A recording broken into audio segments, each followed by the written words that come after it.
All right, happy Saturday night, everybody. It is great to be back. It's been about a week and a half since we've done one of these games with you guys, and we're very, very excited to be back here doing another one tonight.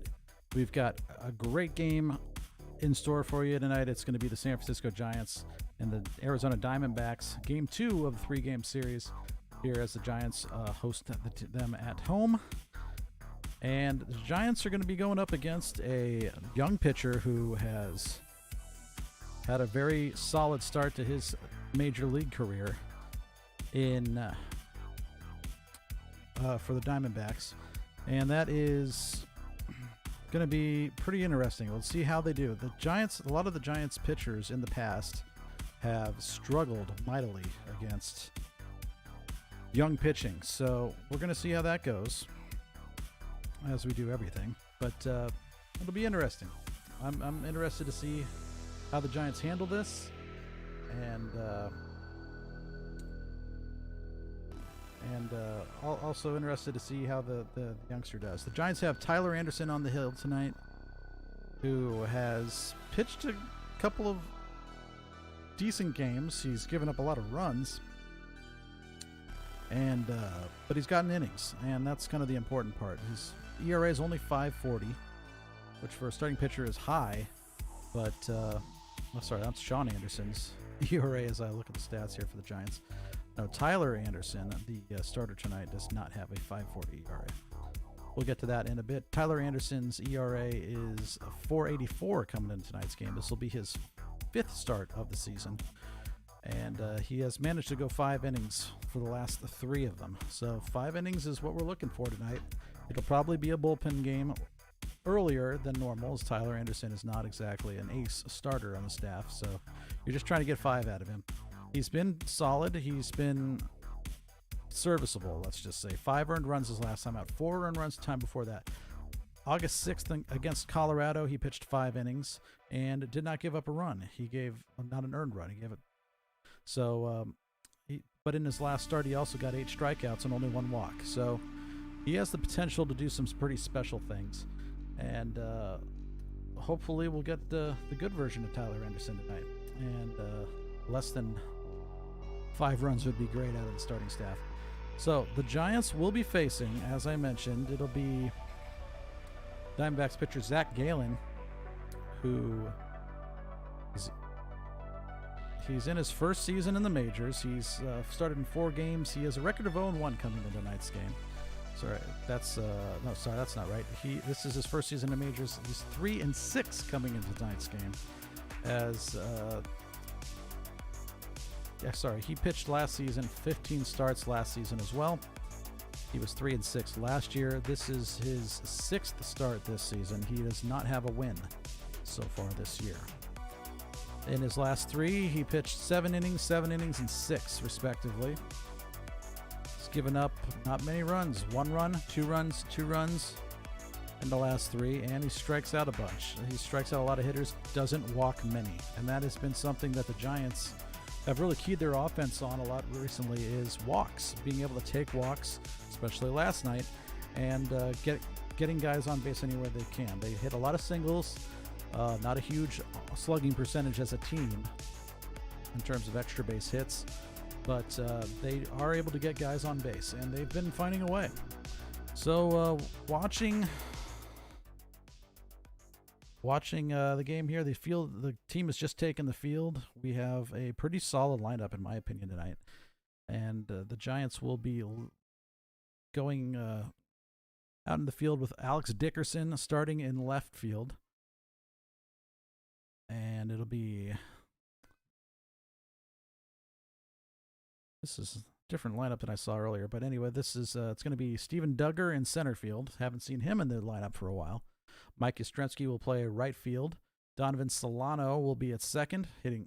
And sorry, let's go around the horn here. Longoria at third, Crawford at short, Solano at second, Belt at first tonight. Behind the plate will be Chadwick Tromp, as we're going to see the first game of the Joey Bart era with him not starting. It's his first day of rest after he started the last 2. And your DH tonight is Wilmer Flores. So not surprising to see him in there also. It's a pretty decent lineup, I feel like, overall. You do not see Mauricio Dubon tonight, as the Giants are facing a right-hander. So you're going to try to get some lefties in there. That's where Yastrzemski and Dickerson lead off the top of the order. And you got Belt in there. You've got Crawford in there. Those are your lefties. So Chadwick Tromp is going to be behind the plate. He has hit just 178 so far in his debut season in the majors, and he had a couple good games initially, and since then it's kind of been a whole lot of nothing. The last game he started was the 19th, so that was 3 days ago against the Angels, and he was 0 for 4. The game before, the 2 days before that, he started on the 17th, 0 for 3.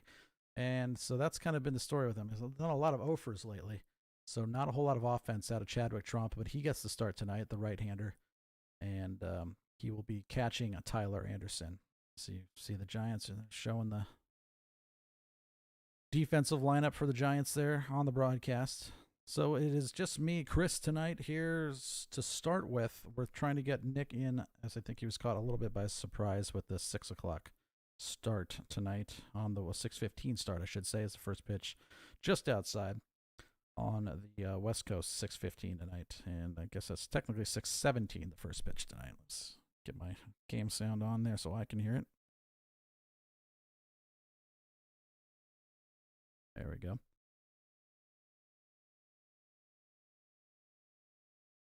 So pretty exciting. The Giants coming into tonight's game on a 4-game winning streak, and the Diamondbacks a 3-game losing streak. So both teams are hoping to get a win tonight, obviously. The Giants, if they can piece together some wins, man, they'll get right back to 500 as they come into tonight's game 12-16. 4 games below, but looking much better than they did 4 days ago, I'll say that much.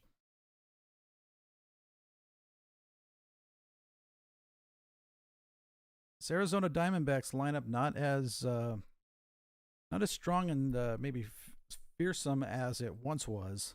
Obviously, you don't have Paul Goldschmidt in there anymore for the Diamondbacks as he was traded away. Whole lot of changes. Wilmer Flores, who was with the Diamondbacks last year, is with the Giants now. Madison Bumgarner, as is the big thing that everybody, I think, was sort of hoping to see this weekend. But he's on the injured list with back spasms, I believe it was. So you will not see him in this series, and hopefully we'll see him again at some point. But back spasms can linger for a while, so he might be out for a bit. We might not get to see him in playing against the Giants this season. It's a 3-2 count to the leadoff hitter, Cole Calhoun. And he fouls it back. Last night, Logan Webb starts for the Giants. Actually, the way he started, the first couple of innings, he went deep into counts, was having a hard time putting batters away, but look how things ended up for him. He had a great game, going 7 innings. I mean, that's not something we've seen a whole lot of out of Giants starters this season. So good for him. A heck of a start. Earned a quality start, in fact, which are rare for Giants pitchers as well. So he finished with 7 innings pitched, 5 hits, 2 earned runs, and 8 strikeouts, no walks. And that is the key for him. His last start, he had, 5 or 6 walks, I think, to start before that. So last night, no walks, 8 strikeouts. And I think he was really, really trying hard not to walk guys. So he's thrown a lot of extra strikes, but they were effective. Nice change up there by Tyler Anderson. Strikes out Calhoun, and the first out of the inning is recorded. 8 pitches in that at bat. That's something that with a guy like Anderson, who isn't stretched out super long in terms of his innings and pitches, we're going to see how long he's able to go. If he can manage some pitches a little bit here at the beginning, that'll be a good sign for the Giants. So he's got to try to get batters out relatively quickly. 8 pitches per batter is not going to work in the long run. First pitch at the knees, a strike to Ketel Marte, who has had a heck of a start to the season. Oh, the 2 Martes are in tonight. How nice.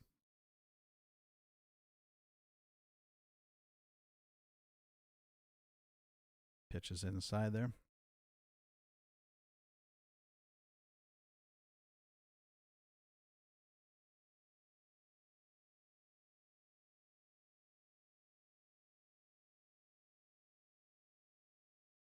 Fouled off there. It's a 1-2. So out in front of Marte now. Probably not going to see something too close to the strike zone on this next pitch. But anyway, looking at Marte's numbers for the season, he's coming in hitting .330. Starling Marte is up next, who's also has a strong average to start the season. 1-2 pitch, reached at and flipped foul, and out of play behind home plate. Ketel Marte tonight comes in with 106 at-bats. He's got 35 hits. That puts him at a 330 even average, on base 348. Not a guy that walks a whole lot, people. 773 OPS, as his slugging percentage is pretty medium also. So he's mostly a singles hitter. He lines that one into left, and this will be more than a single, likely. Dickerson runs it down in front of the yellow Chevron car, and it's a one-out double for Ketel Marte, with Starling Marte coming up. Starling Marte,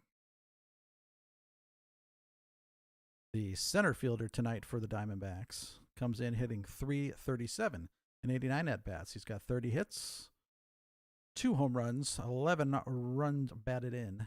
His OPS of .895. So he's got the slugging percentage up a little bit higher than what you'll see from Ketel Marte.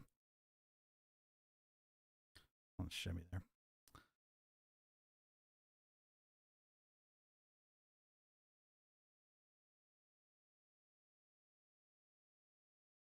Anderson left that last pitch up a little bit above the belt, but it was pretty medium paced, and Ketel Marte was looking for something up, and it wasn't up enough. Let's just say that much. So, line down the left field line. With 1 out and a runner at second, Starling Marte has an 0-1 count. It's grounded to short. Crawford's got it off of what I thought was the second hop, but Kuiper called it the third hop. But easy throw to first base, and there is 2 away in the inning. Hoping to get Nick in here pretty soon, as we want to talk a little bit about the Giants' recent success and some changes to the roster since the last we spoke. Giants had a heck of a rough road trip before the series, the home and home series against the Angels, and had some really, really tough bullpen performances, as I'm sure most fans out there are going to be aware. They have a bit of a lack of depth to the bullpen, let's just say. First pitch to the cleanup hitter, Christian Walker, is taken for a strike.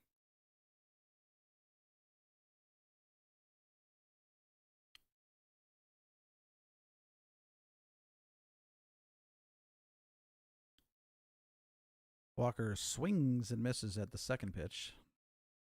Nice inside slider from the lefty Tyler Anderson.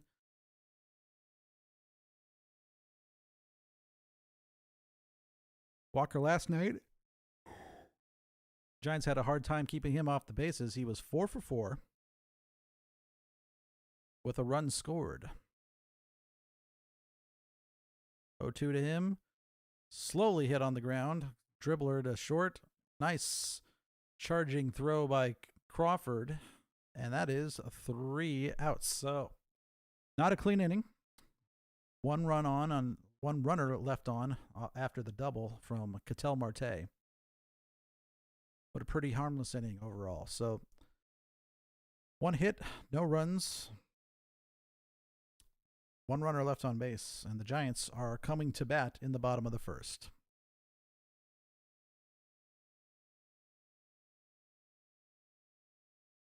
So, one thing that's going to be really, really interesting for us as we talk about those players that we're looking for, the players that we're looking to succeed, the ones that we're really interested to watch, it's your Mike Yastrzemskis, your Dickersons, your Austin Slaters, your Donovan Solano, Wilmer Flores. Now I want to say William for some reason. Wilmer Flores, who was not originally one of the players we were looking to see, but I had a feeling that he could earn his way on there, and he's been pretty strong so far this season. I think he is going to be somebody that we look forward to break out. He's having a heck of a run right now during this winning streak. And so there you go. You got Yastrzemski, Dickerson, Slater, Solano, Flores. You're looking at those guys. Joey Bart is obviously added to that list now that he's up with the big club. So you want to see Joey Bart do well. And I think he will. I think he's not going to be an all-star type of performer this season, but it's his first time up. It's his first cup of coffee in the big leagues. And Buster Posey didn't put up spectacular MVP type numbers right when he came up either. So you shouldn't expect the same out of Joey Bart, though he's been hitting the ball hard, which is really a good sign. You want to see guys hitting the ball hard. It's usually a good sign that they have an idea. They're making solid contact. And from there, I mean, you can't always decide exactly where the ball is going to go when you hit it. So it's not that easy. All right, bottom of the first about to get underway here as Mike Yastrzemski is digging in. The left-handed hitter is up against Gallen, the right-handed pitcher for the Diamondbacks.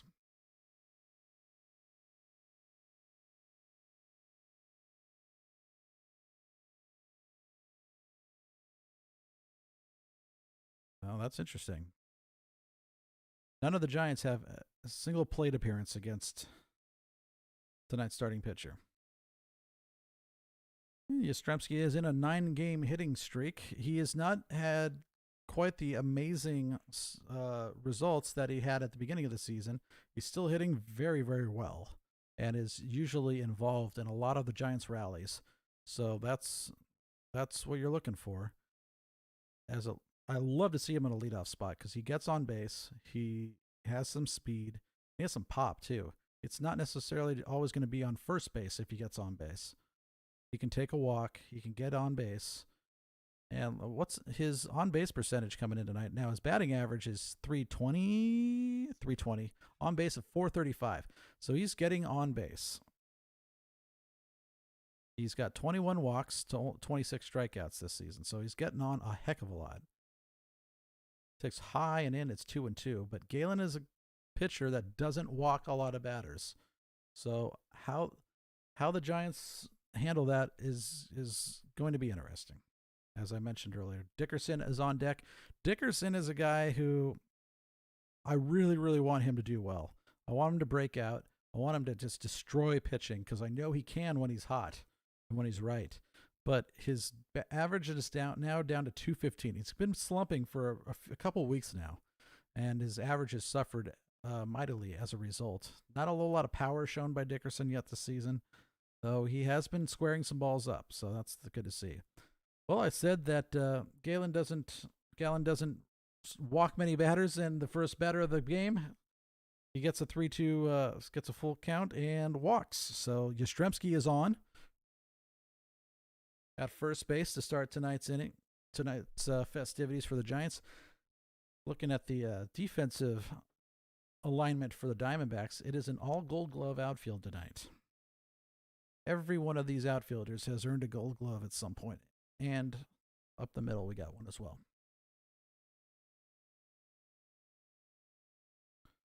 Dickerson digs in after an initial pickoff attempt to first base, and the curveball there is way low and in.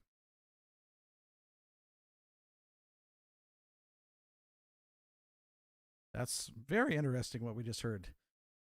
Yastrzemski, 22 walks, no other Giant in double digits this season. So that's why you put him in the leadoff spot. The guy is getting on base.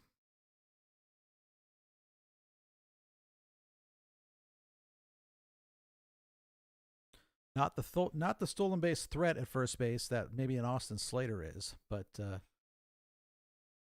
he will get around the bases. Again, down and in to Dickerson. I got to think maybe after last night, the Diamondbacks have got a little bit more respect for the Giants' offense than they probably previously had. Might have something to do with why it looks like they're really kind of trying to pitch around these guys.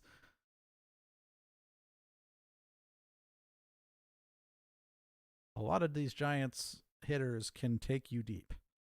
They're not going to all hit 20 home runs by any means, but they can all lay into the. If they run into one, they will knock it out. Way low and in again. For ball 3-0 count to Dickerson as there's a meeting at the mound here. So he's thrown a lot of stuff outside of the strike zone so far.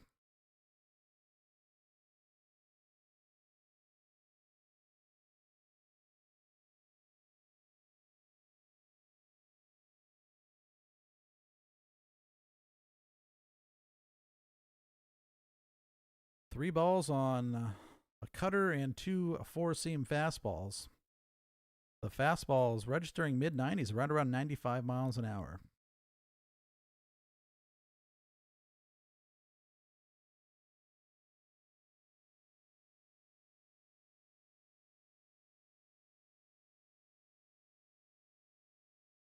Gallen paying real close attention to Yastrzemski at first base here. And the 3-0 pitch.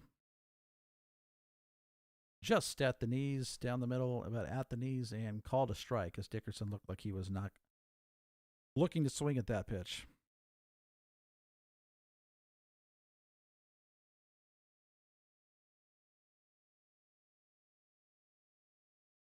And the fifth pitch of the at-bat is very, very low.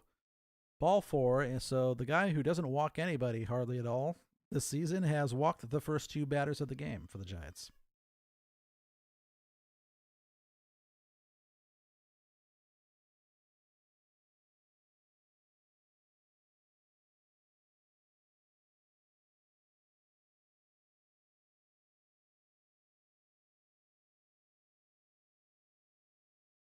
So I'm sort of grooving to the walk-up music for Donovan Solano here. Here he is, back in the lineup tonight. So he had a day off 2 days ago. Solano comes in at 375. So he had a great first month of the season. Great first few weeks, that's for sure. And he's cooled off a little bit, but he's still consistently contributing every single night. He was 1 for 5 last night with a strikeout. Did not figure into the scoring at all, but was still moving guys up. And he takes the first pitch very low and outside. Or not low, but very outside. An easy take for ball 1. That's something we hear Kruk and Kipe talk about a lot is easy takes. Trying to, if you're a pitcher out there, if you're going to throw something out of the strike zone, you don't want to make it easy for the batter to lay off of it. 1-0 with 2 runners on. Very outside again. It's 2-0.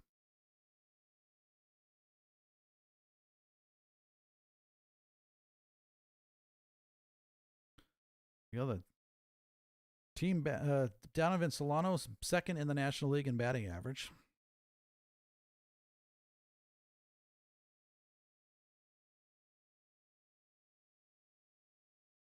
Very low and slightly outside again.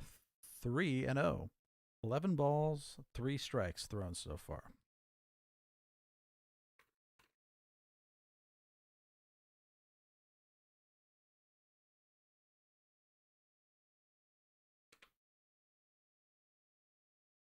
So the Giants' first 2 innings of the game last night had the bases loaded, did not score.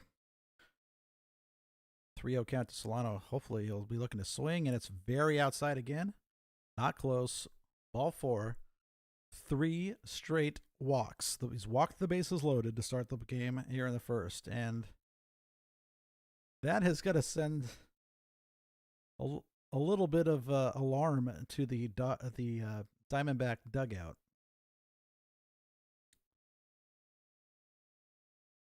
I don't know if you get the bullpen started at this point, but this next batter should pretty much be the decision maker.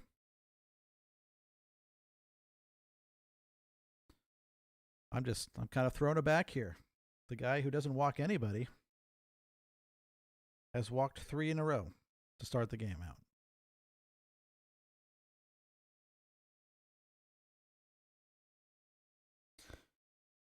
You hear Kruko talking about how Brandon Belt has the best eye on the team. I'm quickly growing tired of that narrative. He has not shown this season that he has that great of an eye. Striking out at a much higher rate, not walking nearly as much. So that ratio is way down for Belt so far this season. But a chance to cash in here.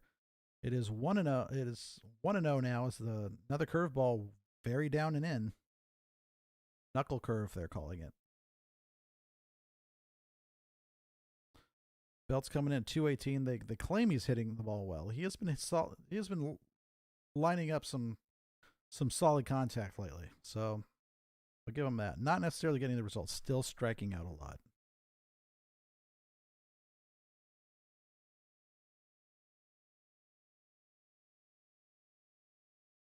There's one in for a strike, and I'm pretty sure that Belt was just going to sit back and take pitches until he got a strike. Belt in his last game on the 20th, 2 nights ago, the last of the Angels series, was 1 for 3 with a run scored or 2 walks. So he finally find a way to get some walks. But he's been used as sort of a defensive replacement a lot of the times late in games, which, a jam shot, a roller to second, and they get the out at first and then throw out Donovan Solano after the first out is recorded, but coming home to score is Mike Yastrzemski. So a double play hit into by Brandon Belt, but a run scores. So the Giants do get on the board first. That was really well executed by the Diamondbacks. That goes a dribbler to second. Solano had stopped in between the bases, and that's a good move because you're trying to throw him off, but as soon as you turn back and sort of get your momentum going back towards first, you're going to get doubled up.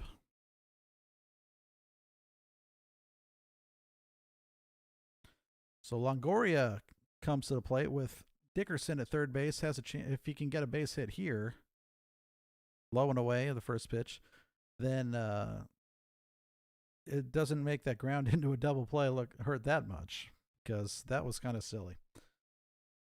Brandon Belt, you got your cleanup hitter up, and he hits a dribbler to second base. Gets jammed, and so you only get one. You got a runner home, but, man, there's 2 outs now. It's a much different situation. That knuckle curve is able to fall over the front side of the plate for strike 1 with 1-1 count. The 2 down, runner at third. Longoria hitting 263. Now, that's about what I expect out of Longoria, and he's been pretty consistent, getting about a hit a night, and a lot of them are big hits. Very low and away again. So he's not locating that fastball.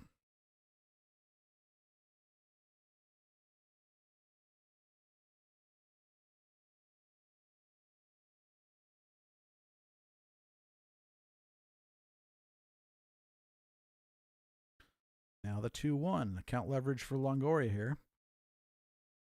Nice knuckle curve that is chopped foul back to the backstop. Yeah, he had a huge 2-run homer last night.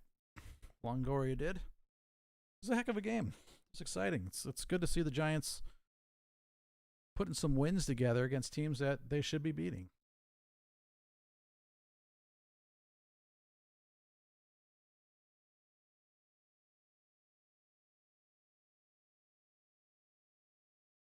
Two and two, 2 outs, runner at third.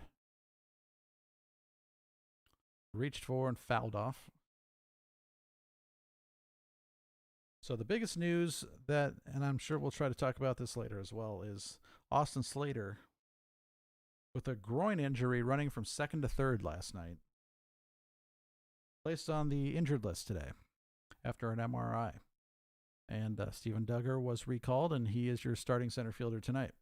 So big blow to the Giants. He's going to be out for at least 10 days, which season like this, that could mean the rest of the season. You never know how long it's going to be. Groins do not heal overnight. Fouled off again by Longoria, staying alive. 24 pitches thrown so far by Gallen in the bottom of the first inning. Giants got a lot of pitches out of the Diamondbacks pitchers last night as well.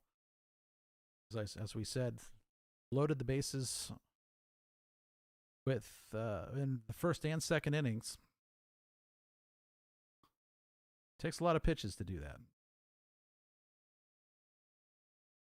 Up and in that time with the fastball again. He's still not able to get that fastball over for a strike. And it is now another full count.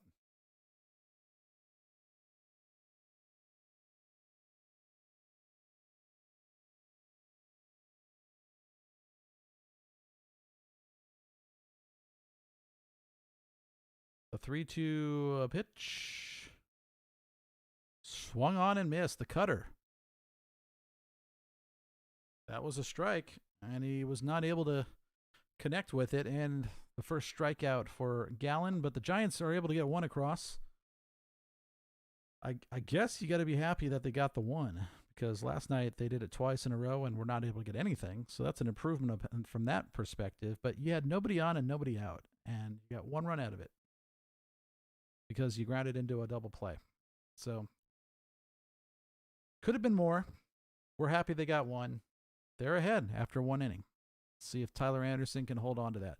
So Slater out of the lineup brings Duggar up. It really kind of changes the dynamic of the Giants lineup because, first of all, Slater hadn't been playing in the outfield for the last several days because of some right elbow soreness. And he's now not going to have to worry about throwing the ball. They thought that he was just about ready to be getting starts in the outfield again. It sounded like from what they said on the broadcast last night that they're very positive about his progress in that respect. But now that bat, which has been super solid for the Giants so far this season, is out of the lineup. So, and it's going to be for a while. So that kind of puts that hole in the outfield. So instead of Yastrzemski and Slater kind of tag teaming and both getting a lot of starts, it's just Slater up there. It's just Yastrzemski up there at the top of the lineup. Then you got a gap. Dickerson is the gap right now. But unfortunately, I mean, we know we can do better than what he's doing, but he has not been super hot lately. So who's going to bridge that gap to the 3-4 hitters? It kind of, Slater being out kind of pushes the whole lineup up to the front again. All the really good hitters up to the front of the lineup and leaves the bottom of the lineup one extra hitter that isn't really hitting all that well. And you'll see it tonight. You see the Giants lineup tonight, the 7, 8, 9 hitters. Crawford, Tromp, Duggar.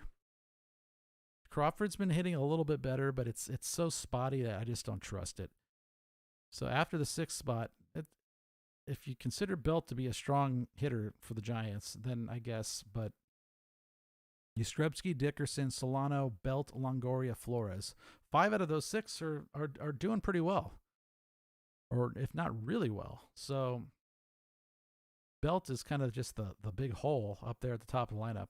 So if you got Slater in there, then that pushes that whole thing back a spot. Maybe you got Wilmer Flores batting 5th and Longoria batting 4th if it's Slater in the lineup instead of Duggar. And then, I don't know who you would even put in 9th spot, but still. Anderson to David Peralta here is led off with a 1-2 count to start the top of the 2nd. And there's a 4-pitch strikeout. Nice curveball that Peralta fans at. A quick out recorded. That's what you like to see. So we're looking for the shutdown inning. The shutdown inning and hopefully a clean inning, because we love those. Sense the makings of a potential drinking game down the road coming. First pitch to the 6th place hitter Escobar is flipped into sort of this, I don't know if flipped is the right word, but softly hit into left center field that Duggar moves over to his right side and catches pretty easily.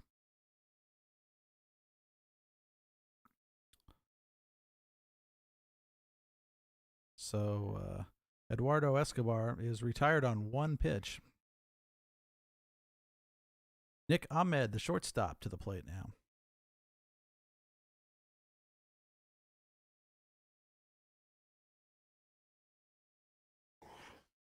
Five pitches so far in the inning for Tyler Anderson.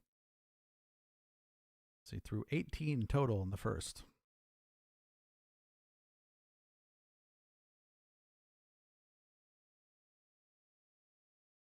And the first pitch to Nick Ahmed is low for a ball. So now your outfielder core looks like Mike Yastrzemski, Alex Dickerson, Steven Duggar, and Hunter Pence. And occasionally Mauricio Dubon. So that is not nearly as strong as it looked like when they had Austin Slater in there. High pop-up to third baseman Evan Longoria is able to make the catch, and that is a quick, 7-pitch inning for the Giants. A clean inning, a shutdown inning. Gotta love everything about that inning. So that's 25 pitches thrown so far by Tyler Anderson. It is 2-0 going to the bottom half of the second inning. Is that 27 pitches?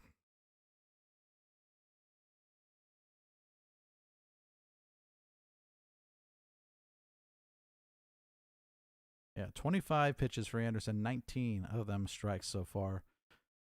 Gallen threw 26-inch pitches in the first inning, only 10 of them strikes. So that was some of the trouble that he got himself into, but a Brandon Belt double play grounder really limited the damage to just one run. So that was impressive. If you're a Diamondback, the pitcher Gallen being able to limit the damage there. Unfortunate, the Giants weren't able to take better advantage of that. And that's something we find ourselves saying quite often.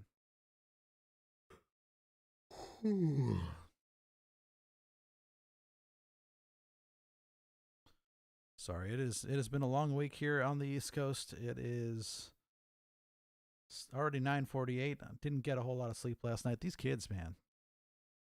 These young kids will keep you up all night long, as it turns out.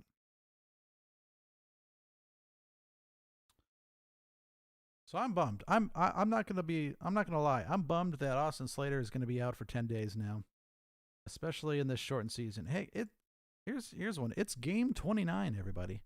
Game 29. That means after tomorrow, after the close of this series, we're halfway through the season already, which is just crazy to think about.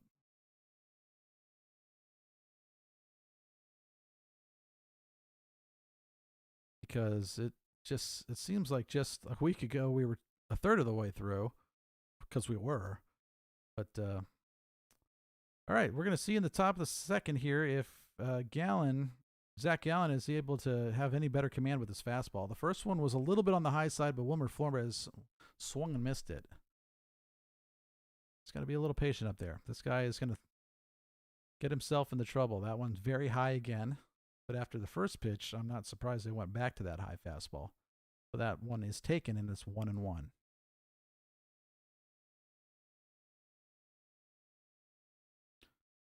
Oh, that was generous. The knuckle curve again, just off the outside. It looked like from our perspective, but it was called a strike, so it's 1-2.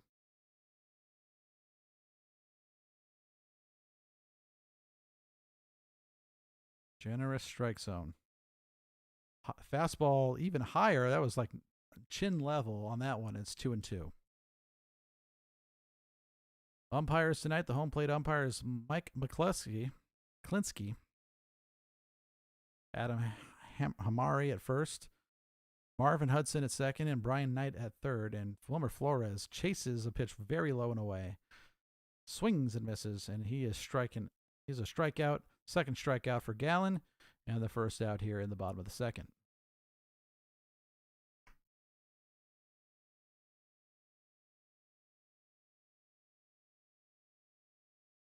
Brandon Crawford strides to the plate. Hitting 250 even.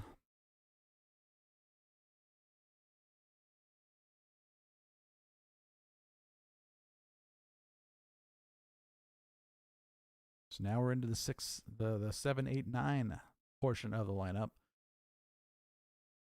After Flores, the pickings get pretty slim.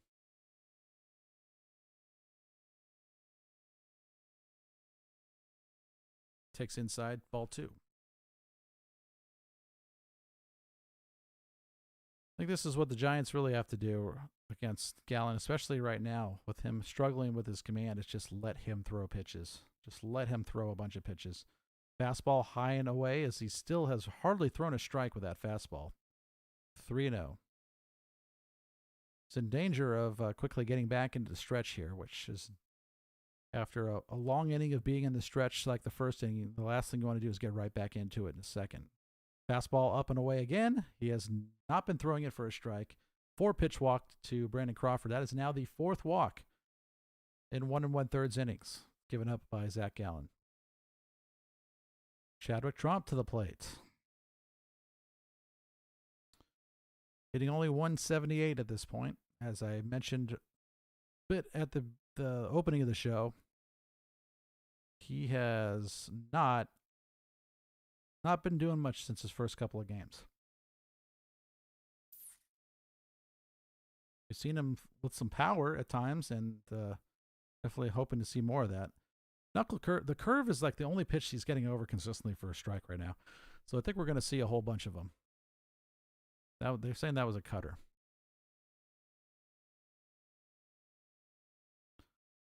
A cutter and a curve are not, there's not that big of a difference. Velocity maybe is the biggest difference. A throw to Brandon Crawford, not a stolen base threat, and they throw over to him right now. The 0-1 pitch swung on and fouled back by Chadwick Tromp, and it's that cutter again. He's going to have to pitch off of the cutter right now because that's the only thing he's able to consistently locate in the zone.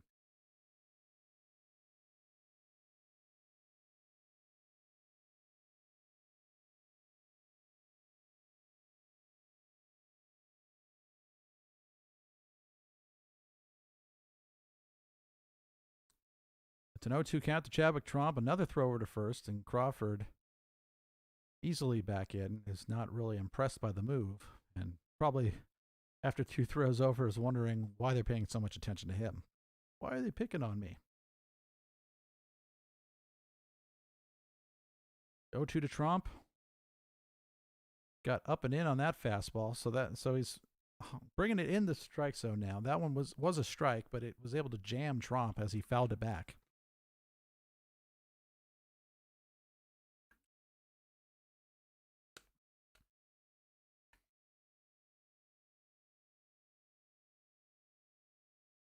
Still 0-2. 38 pitches thrown so far by Zac Gallen.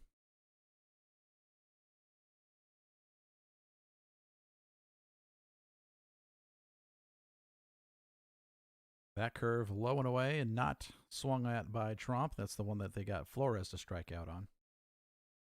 That's the first ball of the at-bat. Gallen has allowed 6 stolen bases, as it turns out, most in the major leagues this season. Maybe that's why he throws over to first so much. Another throw to first base.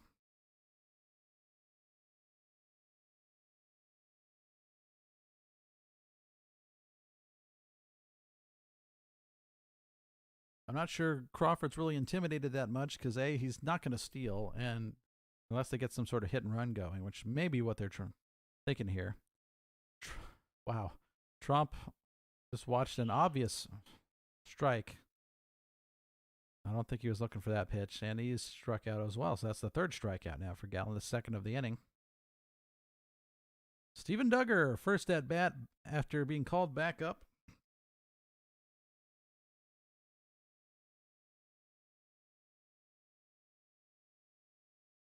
Two for 19. It's enough. 19 is enough at bats to say you should probably have more than two hits by then.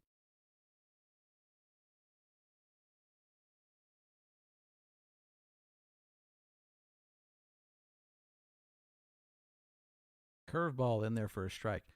So the runner at first base, Crawford, 2 down.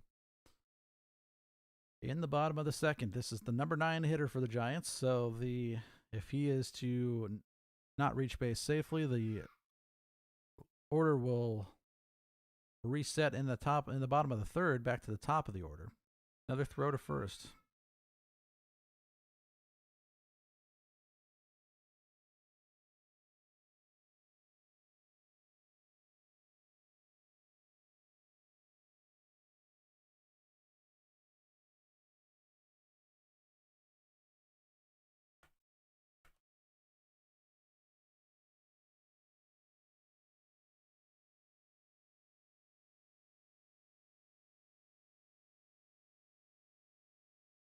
All right.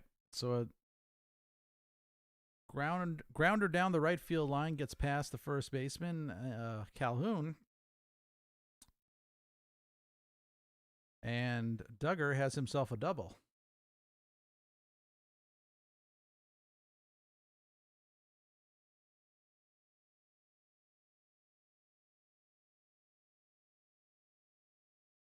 Crawford was not able to score on the plays. He's, again, not the fastest runner on the team and got a little unlucky by how that grounder down the line caromed right back to the right fielder. Yastrzemski to the plate. A base hit here would score 2. He has a chance to be a bit of a hero here in the bottom of the second. First pitch in there for a strike. That was, what was that? Yeah. Change up on that pitch, I guess. Changeup's movement definitely comes back away from the lefties. The cutter has done the opposite. It goes down and to the left. The curveball certainly does that. 0-1. Oh, generous on the inside corner. 0-2.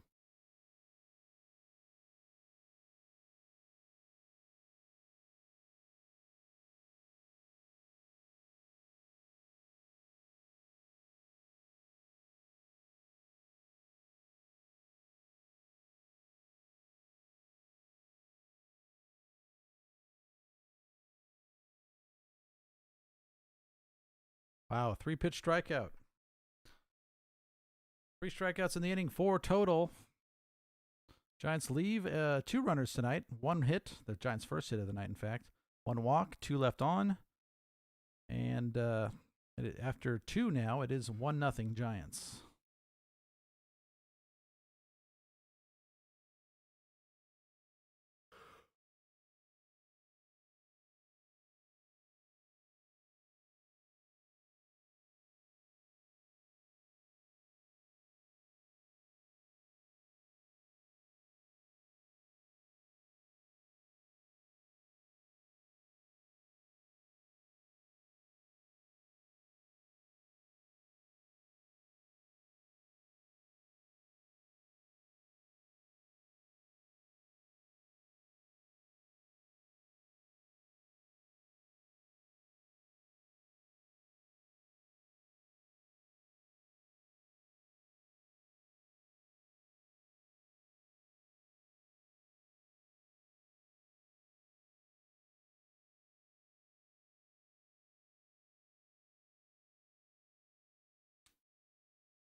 In the top of the third, the Giants will be facing the 8, 9, and 1 hitters of the Diamondbacks.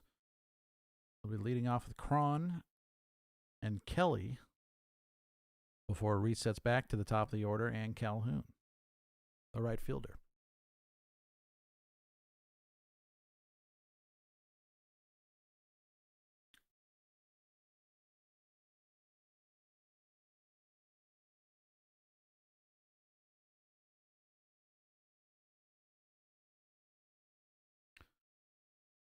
So I think the authentic fan cam that they do here in the game is pretty interesting. I've seen somebody that I know on those fan cams already.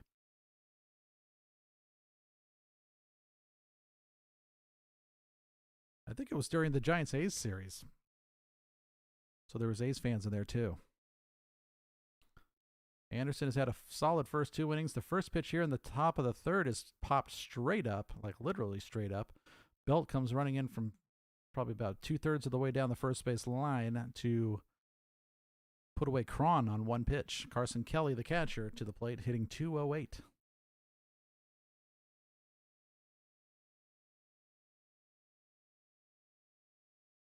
That was Kevin Cron's 13th at bat, 12th or 13th at bat, I think, of the season. Doesn't have a hit yet. In his MLB debut last season, Kevin Cron. So Carson Kelly to the plate is, again, hitting .208, only a .575 OPS, so he has a home run on the year. Quickly 0-1, and now 1-1 to Carson Kelly as Anderson missed quite a bit wide outside. So it was a 7-pitch inning, I think, 6 or 7 pitch inning in the second, and so far, Jammer Belt is coming back and is able to put it away in very, very shallow right field. And 2 pitch out there again. So it's only 29 pitches now as he's 2 outs into the third inning. We talked about the Giants needing Tyler Anderson to get deep into this game. Well, if he keeps getting quick outs like that, like harmless outs, then he'll be around for a while tonight, I think. George Kittle. So to the plate, back to the lineup turns over. It's back to Cole Calhoun. So he was able to play that carom on the Duggar grounder in the bottom of the second that perhaps prevented Brandon Crawford from being able to score from first.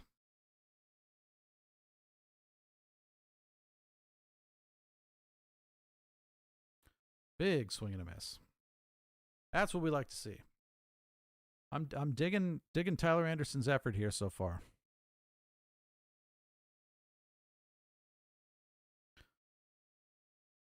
His off-speed pitches, his breaking ball seem to be pretty effective. The fastball, it's not a world-beating fastball. It's only about a 90 mile an hour.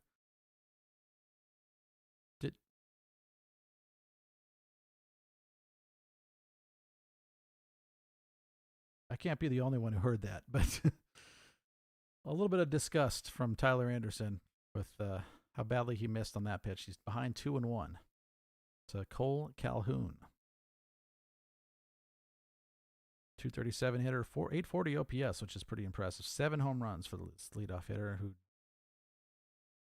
drives the 2-1 pitch into his foot, and it is 2-2.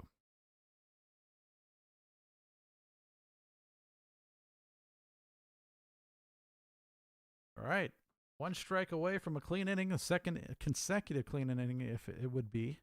It's only 33 pitches. He's got 2 down in the third. Very low pitch count for this point in the game. Usually you're around 40 to 45 when you're done with 3 innings. That's ideally where you want to be. Struck him out again.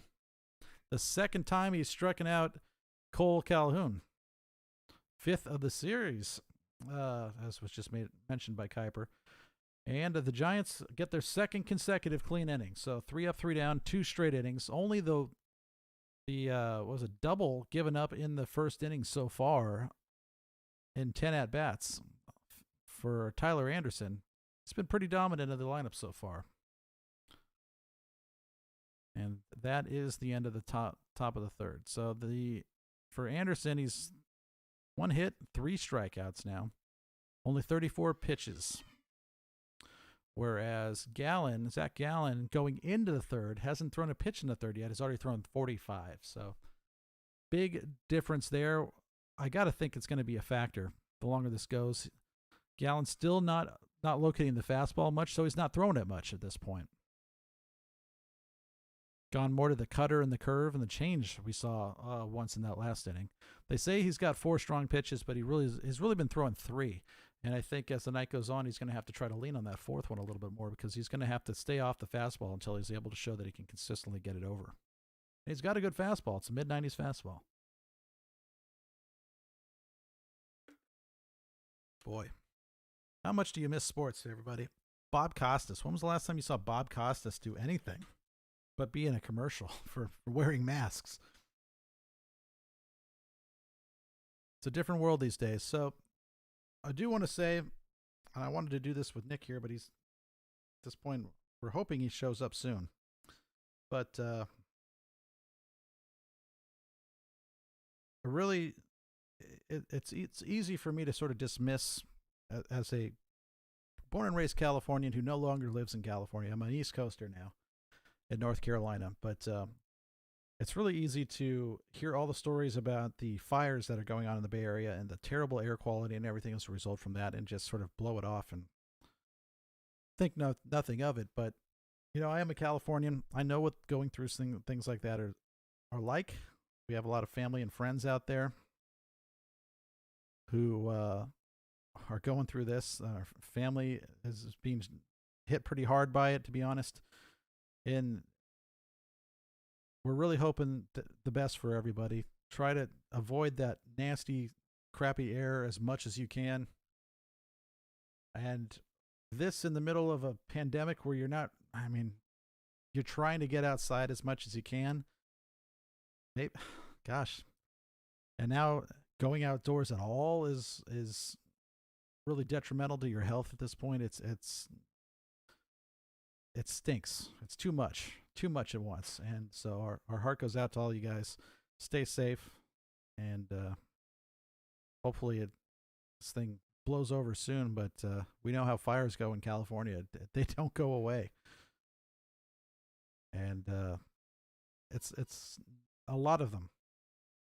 And the circumstances for how they came about are really too bad too. A huge electrical storm last week that kind of came through and just lit everything on fire. That's how it is. It's very dry out in California. It's been dry. There hasn't been rain in a while. I'm sure you guys are hoping that you see rain soon, but this is not the time of year when you see it. August is not the month for rain in California. You guys know that. So we're thinking about you. We're hoping for the best for everybody. Just hang in there.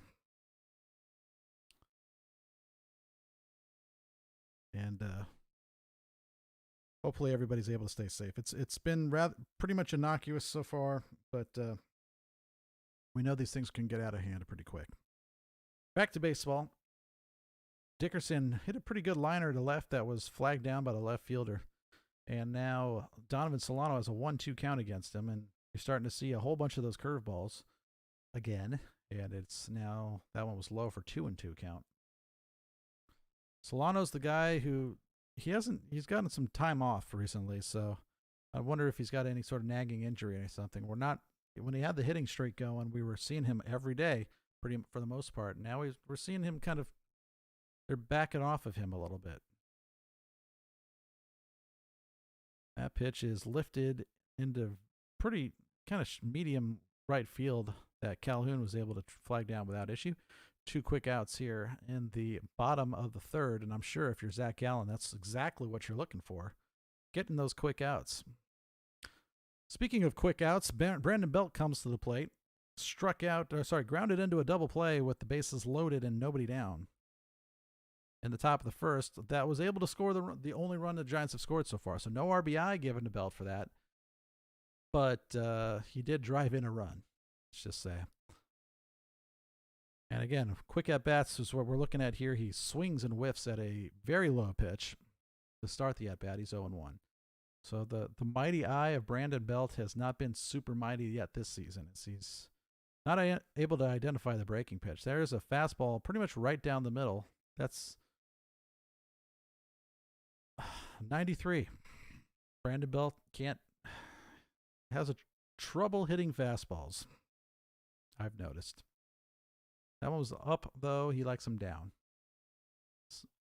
That was more medium height fastball, almost the exact same pitch. He's able to drive that one to center field easily, tracked down by Starlin Marte, though, as he barely had to move for it. So, like I said, a quick out bat, a quick inning, a 3-up, 3-down inning for the Giants for the first time of the night. And Belt is 0 for 2. So through 3 innings, 1-0 Giants. They're going to have to add on to this. They can't. They can't. I don't think this this team is built to be able to support 1 run of offense. There haven't been a whole lot of games recently where they've only gotten 1 run of offense, in fact. But with the way the starting pitching is not great, so you can't guarantee that once he gets the second and third time through the lineup, really, that he's going to be as effective. But Anderson has looked good so far. So that's tonight. But the bullpen, my lord, the bullpen has been god awful so far this season. So I don't trust that bullpen holding down a 1-run lead. So we need some more runs here, guys. This guy is all over the place with his location. Looks like he's locking it in a little bit here, finally in the 3rd inning. But get him back in the stretch. Make that guy have to throw that fastball, which he's struggling to get over the plate. That should be the strategy really going forward. All right, so the Diamondbacks will bring, I think they're, we're 2-3-4 now, I think? Yeah, so Ketel Marte, Starlin Marte, and Walker will hit in this inning. Each of them, well, Ketel Marte has the only hit so far, the Diamondbacks, as he doubled back in the top of the 1st. That's the only runner they've had on base, in fact.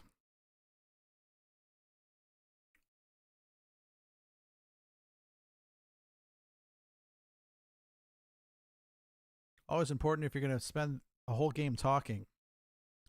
Plenty of hydration.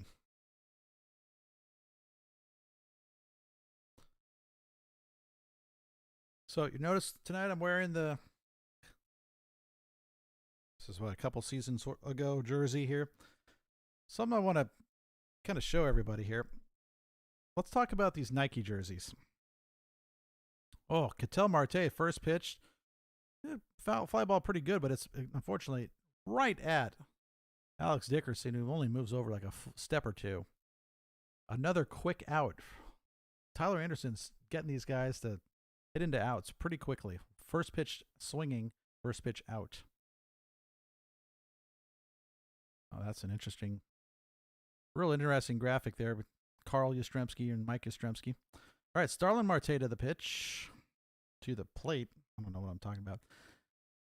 Inside on that one for Tyler Anderson. One of the very few times so far he has gotten behind on the first pitch. So anyway, we're talking about these Nike jerseys.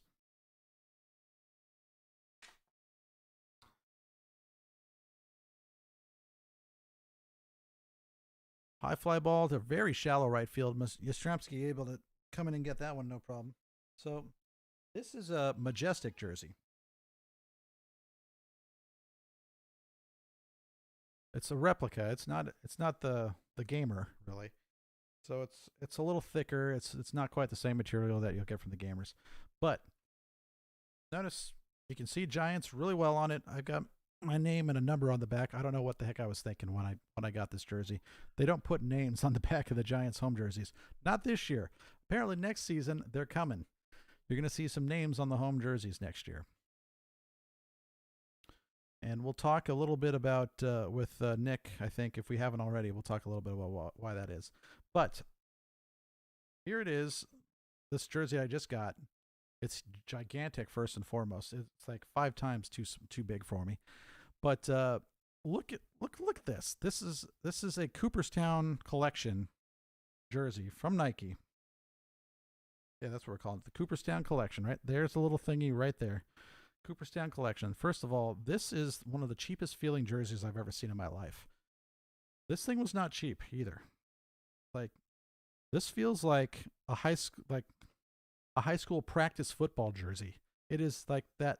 If you ever played in PE with like the pennies and stuff like that you had to pull over, this is that kind of material. It's a super cheap material. It probably looks okay on the camera.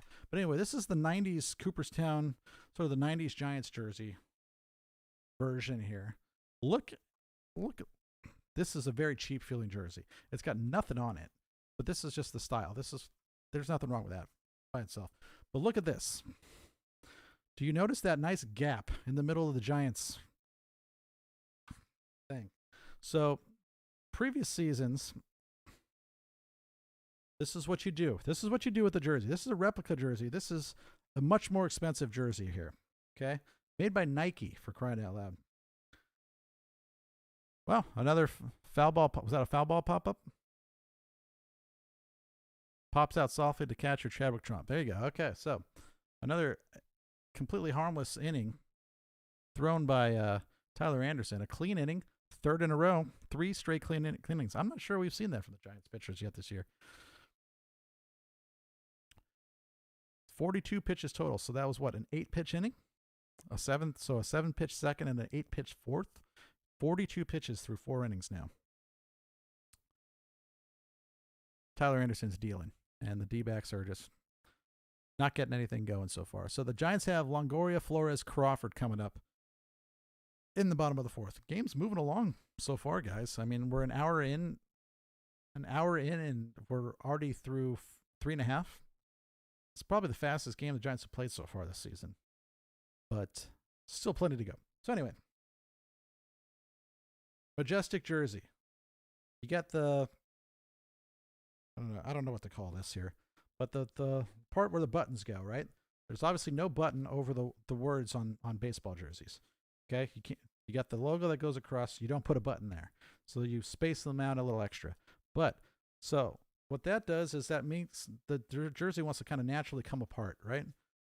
So on these jerseys, underneath the part that overlaps, you get the rest of the A, right? There's a little bit of A on this part too. So when it covers it up, it still looks like an A. But if it comes apart a little bit, there's still an A there, right? It still looks like an A. This stupid jersey, there is nothing underneath it. The part underneath the button things, there's nothing there. It just cuts off the A. So, and because it's such a light jersey, this is pretty thick and kind of heavy. Because it's such a light jersey, I can't wear this jersey without the A coming apart and it looking like just a big old white space in the middle of that Giants thing. Unacceptable, Nike. Whoever made this jersey was just completely nuts. There's no rest of the A underneath. They got it. Where's my A? I paid for the A. Give me the rest of my A, please. Anyway, this is going right back. I didn't take the tags off yet. Thank goodness. So it's going back. I paid way too much money for this, and this thing looks like garbage. I was pretty psyched about the 90s Giants style and everything. I think Nick's got one that has Will Clark's number on the back. This doesn't say anything on the back, but way too much money spent on a Nike jersey where it looks like there's a big old gap in the middle of it. Unbelievable. Anyway, during that rant, you missed 0-2 count so far to Evan Longoria. A called strike and a foul ball so far. Seems to be a pretty big difference between what Longoria and Flores are looking for up there. Their approach to the at-bats versus like the Yastrzemski, Dickerson, and Solano crew. Takes that one low with the first ball of the at-bat. It's 1-2. So as I said in the last, in the bottom of the third, Zac Gallen was able to make it through 1-2-3. Yastrzemski struck out, as did Chadwick Trump. Oh, Longoria wanted to. He wanted to strike out there. Barely got a piece of it. Still 1-2.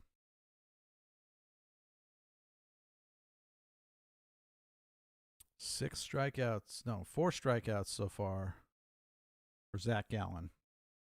3 for Tyler Anderson. But 4 walks for Zac Gallen. There's no way that is a strike. Wow. 4 pitch, maybe like 3 or 4 inches inside on that fastball, and he called it a strike. Yeah. Okay, maybe 2 inches inside. Ugh. I don't blame him for taking that pitch. Oh, that's good to hear. Strike zone gets wider as the game goes on. Apparently it gets lower, too, because that was not a strike either, the first pitch to Wilmer Flores. So we're getting back kind of into the flow of things here. Both pitchers are starting to get 3 up, 3 down innings, and now all of a sudden the strike zone is enormous. That fastball, he's still not getting the fastball over. The first pitch to Flores was a curveball. He struck Longoria out on a fastball that was not a strike. It's a changeup that's way inside. So can't get the changeup over, can't get the fastball over. It's pretty much cutter and curveball tonight, which are very similar pitches. So 2-1. There's that cutter, it looked like, and another fly ball to center field. Flores is put away. I think that was the cutter. Is that what we're calling that? Yeah, it's the cutter. Yep. Okay. So 2 quick outs again for the Giants. Maybe not the quickest outs, but 64 pitches thrown so far through 3 2/3.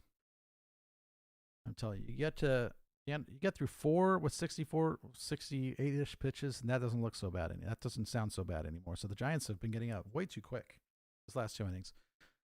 And speaking of quick outs again, here's Brandon Crawford. Swing and a miss at the cutter. That cutter's the most effective pitch he's thrown tonight, and he's thrown it a lot.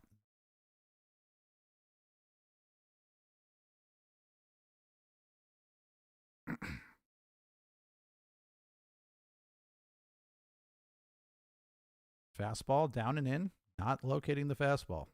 Can't get it over the plate. I don't know if he's trying to get that one like right over the plate on that one, but it is not a strike tonight.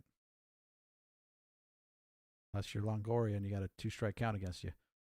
Another cutter below the strike zone that Crawford swings and misses at, and it's 1-2.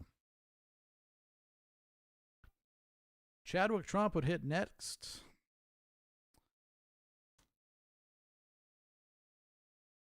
I don't know if we want him up this inning or not, to be honest. Crawford, an easy grounder to second. And another 1-2-3 inning by the Giants. That's 2 straight times. 2 straight innings in a row now for the Giants, going up 3 down. Diamondbacks have done it 3 times in a row. It goes to the top of the 5th, still 1-0 Giants. Giants have got to start getting some guys back on base, and I think they're aware that Gallen is able to get pitches in the strike zone now. It's that cutter changeup. I mean, I don't know why you would. Why it looks like that's what they're waiting on. The pitches they're swinging at are the cutter and the changeup. Sorry, the cutter and the curve, but he's locating it consistently low in the strike zone. So everybody's pounding things into the ground or just swinging and missing at it. So it's effective. Like I said, it's effective right now. They're not able to get anything solid on it. And as he goes on, he's at 68 pitches now. It's kind of what I guessed he would be at. But 68 pitches after 4. It's a little high. And hopefully he starts to run out of gas here and starts leaving pitches up. That's kind of what you would expect from a pitcher who's, and not recently, but in the first couple of innings, was throwing some stress pitches. That's really the bummer here, is after those first couple innings where they really had him on his heels, they've completely let him off the hook and let him get it back into the rhythm of the game.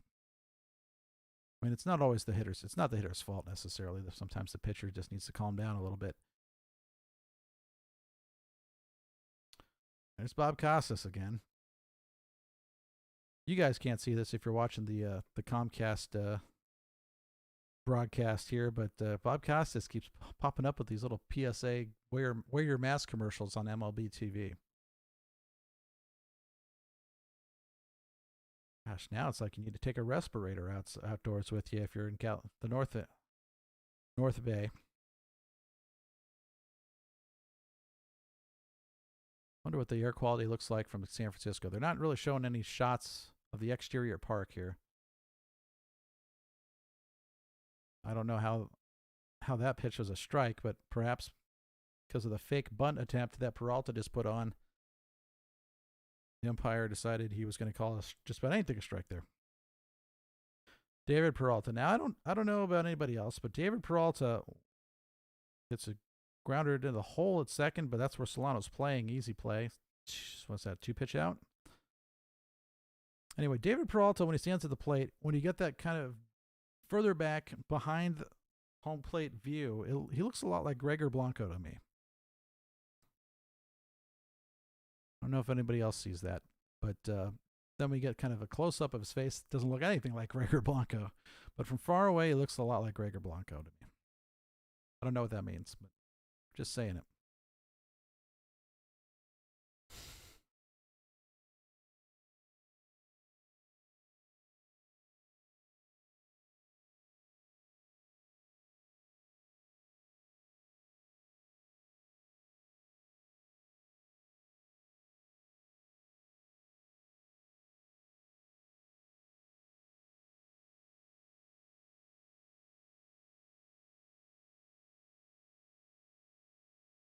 It is 1-1 currently to Eduardo Escobar.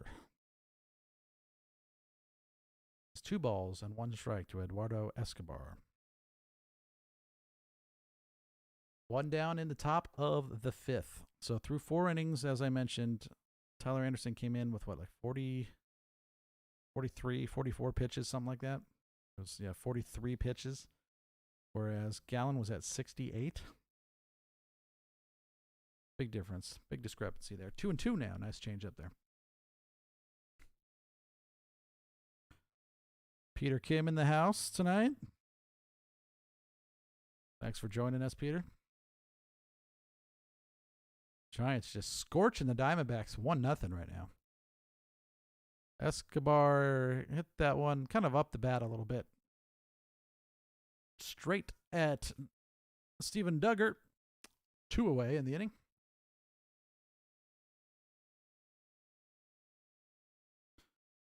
We're just rolling right through this Diamondback lineup. Now to the 7th hitter, Nick Ahmed.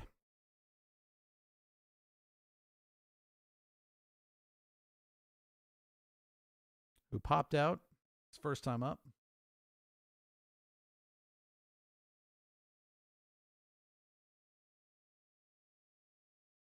So that popped out the belt, I think.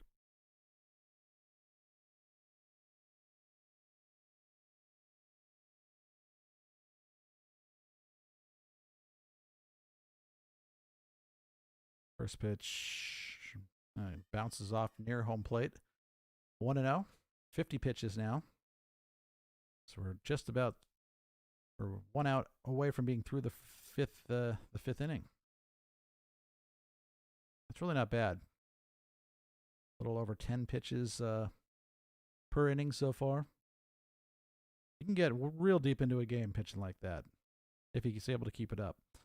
So how's that not a strike? Okay. Gonna give Longoria that gonna ring him up on a fastball that's 3 inches inside off the plate, and you're not gonna call that thing. Okay. Umpires, crazy. That's got to be a strike. There we go. All right, 2-1. So on MLB.com, if you go to their game day feature, gives you all the stats and the pitch-by-pitch kind of analysis of what's going on in the game. It's got all these blue and red quadrants, or not really quadrants, but zones in the strike zone, and I can't make heads or tails of what the heck these things mean.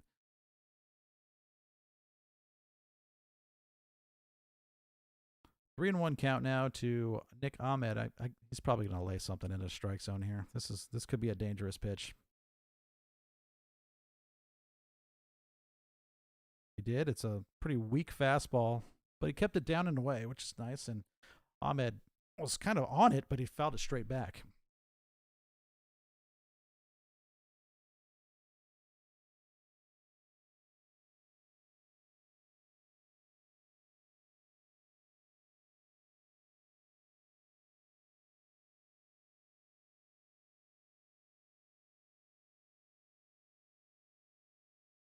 Nice. Fastball swung and missed. Not even made contact with. Another strikeout for Tyler Anderson in the 4th straight 1-2-3 inning.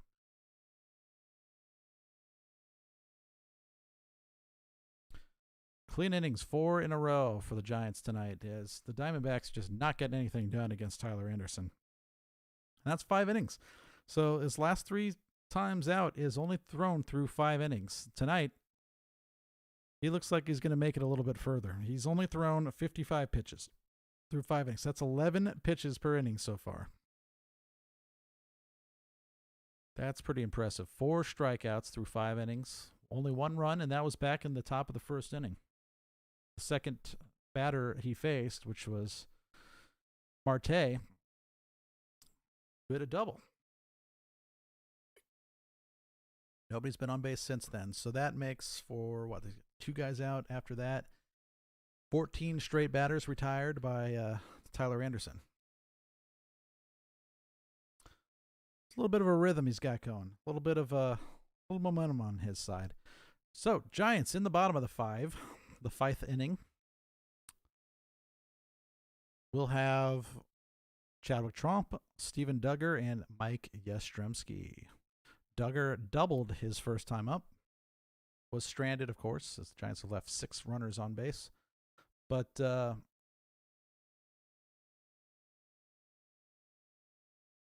Tromp struck out his first time up. Yastrzemski has walked and struck out himself. So far, I'll say this. Zac Gallen has not been quite the pitcher we've expected. He walked 4 batters in the first 2 innings, which is completely unlike him. He has racked up quite a few strikeouts, so he's got good stuff. He's got good stuff. And so 5 strikeouts? So 5 strikeouts, 4 walks, and just 1 hit surrendered so far. But he had some stress innings there early on. Tromp swings through a cutter. It's pretty much right down the middle. Strike 1. It looks like he was looking for a fastball. Again, we're talking about Gallen's not locating his fastball for strikes tonight. So he's going to be throwing a lot of junk. Speaking of junk, there's another cutter low and away outside for 1-1. He's almost going exclusively cutter right now, cut fastball. Cutter is sort of a slidery curveball. There's a fastball that's not even close in the dirt. 2-1. He keeps trying with that fastball, but that thing's just not, he can't throw a strike.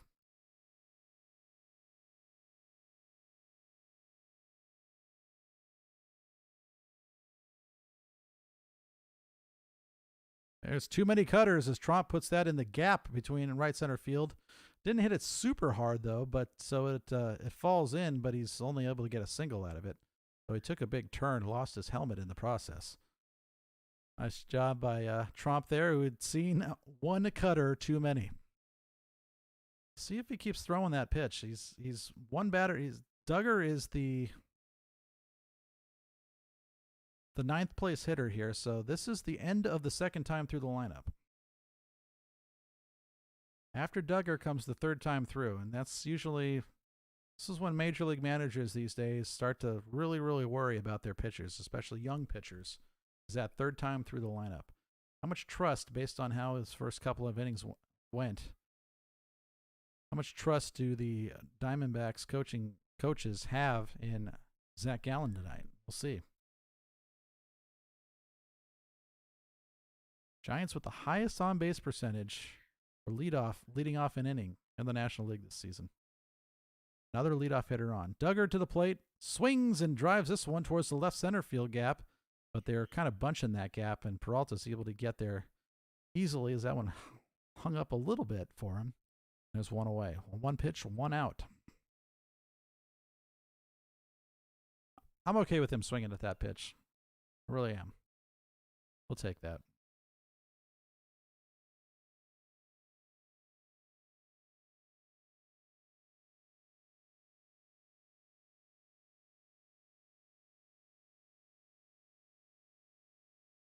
Back to the top of the order, and we've got Mike Yastrzemski to the plate. See a little bit of Yastrzemski fireworks here. 3rd time up. There's a fastball for a strike. That was not the... See, this is good. Not going up there looking for the fastball. And now all of a sudden he's throwing it for a strike. Well, he's thrown one for a strike. We'll give him that.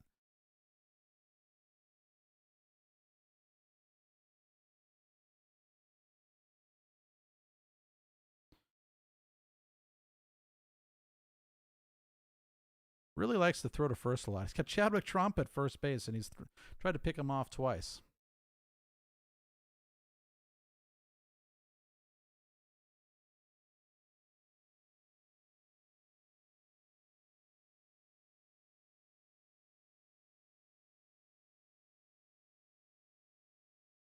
Here's a cutter. Misses low. He keeps falling back on that cutter. Just keep throwing that cutter. 1-1 now to Mike Yastrzemski.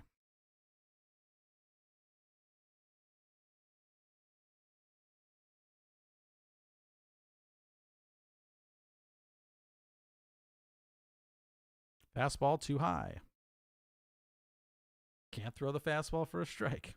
I don't know if he's trying to there, but it's not. He's just not getting. It's not throwing it in the strike zone. Which basically means nobody's going to be looking for that pitch. You can't go two times through the lineup without someone figuring that out. That was a changeup, I think. Just caught the top of the zone there for 2-2 count now. Yeah, he's thrown the cutter several times in a row. Yeah, that was a changeup. So changeup. They're saying with a fastball sandwiched in between, it's 2-2 to Mike Yastrzemski. It was fastball, changeup so far.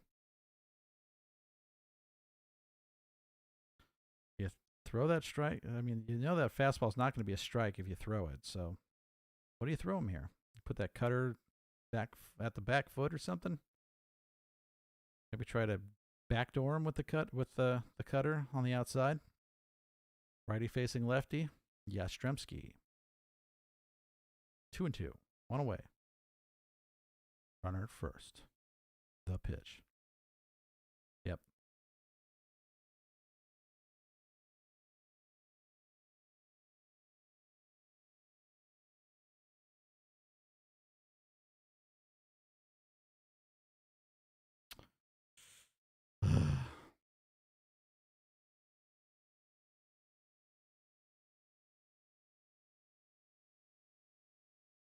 Hear him on the broadcasting. That's down. That's a ball, not a strike. Yastrzemski has struck out twice, once on a high pitch and that time on a low pitch. The umpires this season, man, are just awful. I keep seeing the same guys over and over again. So, Mike McClinsky. Alex Dickerson to the plate with 2 down now.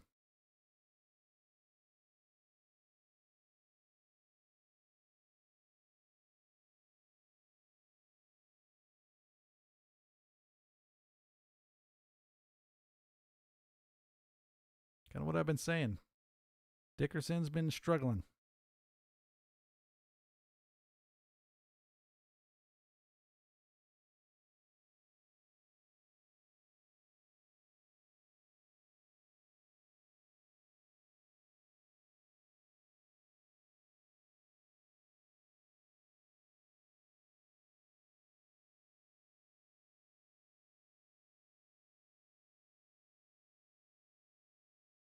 There's a base knock. No, not a base hit. Hard ball hit in the hole that they were shifted against him, so they were able to track it down and just barely throw him out. Giants leave another runner. Still have just 2 hits on this game. 1-0 Giants after 5. So not exactly an offensive struggle. Not much offense in this game so far. We're over halfway through the game now.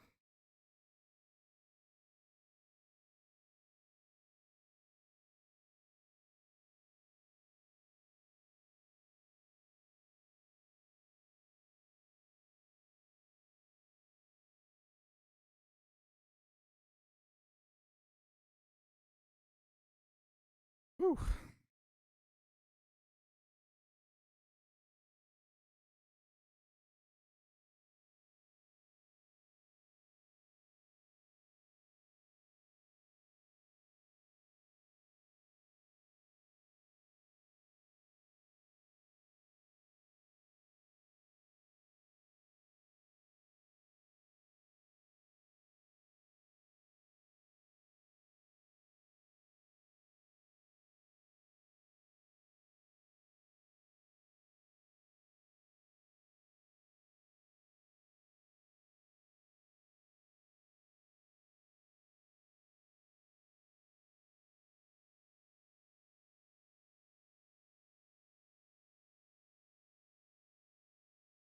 All right, so to the top of the sixth we go. I think Tyler Anderson's going to start getting into the third time through the lineup this inning. Yep, as we're going to see Cron, Kelly, then back to the top of the lineup for Calhoun. We've seen this lineup before, this part of the lineup before, 3 innings ago, obviously, because the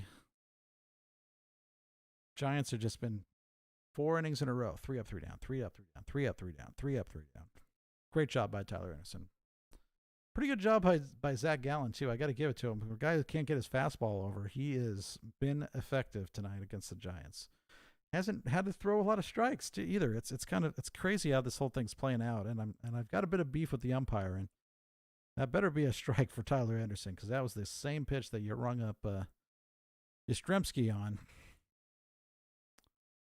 But anyway, Gallen's thrown 81 pitches, 47 of them have been strikes, so at least half of them, more than half have been strikes now. He's pitched much better the last 3 innings than he did the first 2. Kevin Cron, a big boy, popped out in the third. Watches the first 2 pitches go by for strikes, and the 0-2 that was a really good pitch. Throw the changeup twice in a row. That one is taken, and it's 1-2.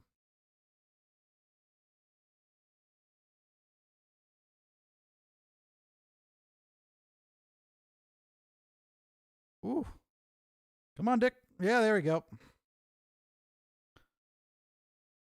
Nice, really lined that one into left, and Dickerson had to come way over to his right, and he had to really reach for it to track it down too. Nice job. Lunged for it there, and off the bat, I thought that was going to be in for sure. So nice job. Defense helps out a little bit here. Number 9 hitter Kelly to the plate, who has not looked all that threatening as he just pops it straight up. This will be Brandon Crawford territory. It's about 20 feet behind the infield, the edge of the infield grass, outfield grass, that is. 1 pitch out again. 60 pitches now, with 2 outs in the bottom of the top of the 6th.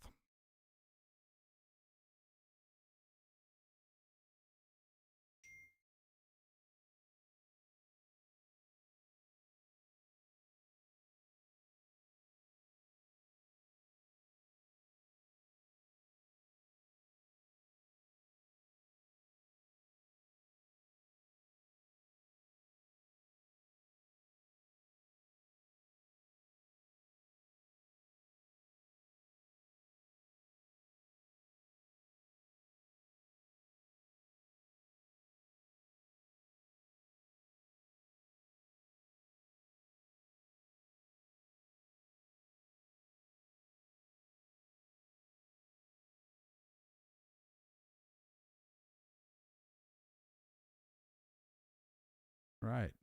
Throwing strikes tonight. That's what I like.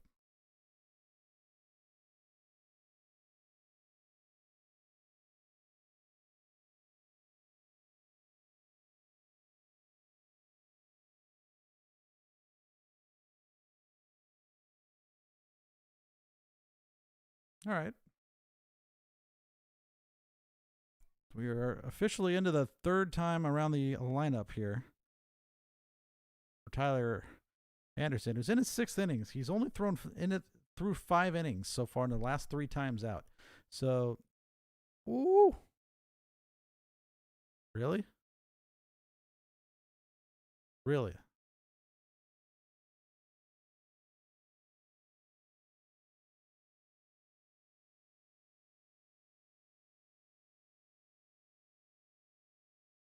What? How is that a hit by pitch? It nicked his jersey? Okay, whatever. Now, the only guy that comes... only guy who's got a hit against him so far tonight comes up, and now he can't throw strikes again. He's back in the stretch. It did nick his jersey.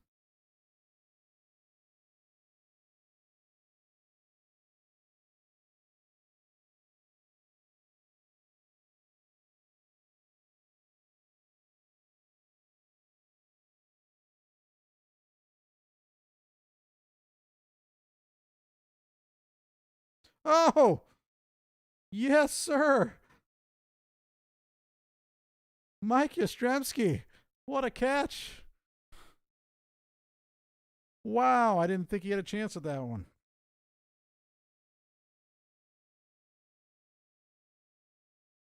Leaping into the wall, caught it just before the collision, is able to hang on. I'll say this, man. Mike Yastrzemski, he's got a reputation for being a pretty good defensive outfielder.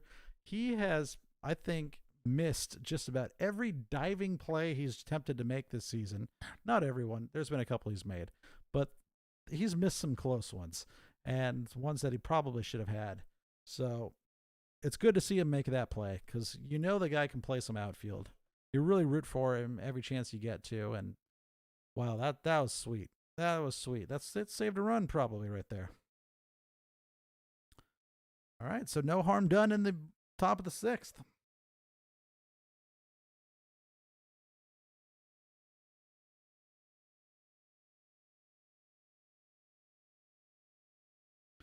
It's fantastic. That's what you like to see. Great play.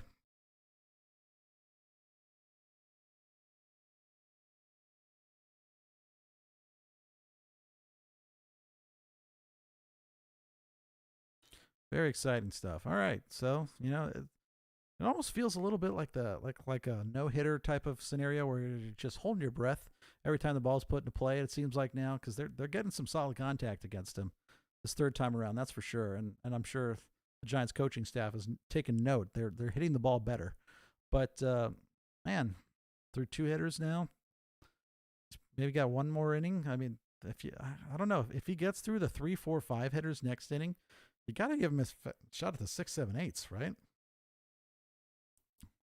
But I'm sure it'll be a pretty quick hook on him in this as he goes through the seventh. He's only thrown 66 pitches, so 6 innings, 6 pitches, 66 pitches, still 11 innings pitches per inning, average. He's throwing a heck of a game. Giants in the bottom of the sixth. They got to start getting guys on base again. Donovan Solano will lead off. It'll be the 3, 4, 5 hitters, which once upon a time might have actually put the fear into some pitchers. But you got Solano, who has hit very well this season. Belt and Longoria. So the Belt part,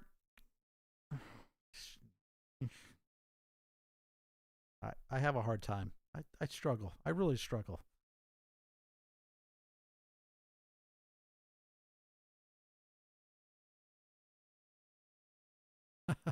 Violations of social distancing. I like that. Solano, jammed a little bit and flipped an easy ball to right field that Calhoun had to come in on, but is able to put away. So another quick out. Yeah, this Yastrzemski catch, man. Woo. Looks like he overran the ball just a little bit, but he knows the wall's coming up, so it's just.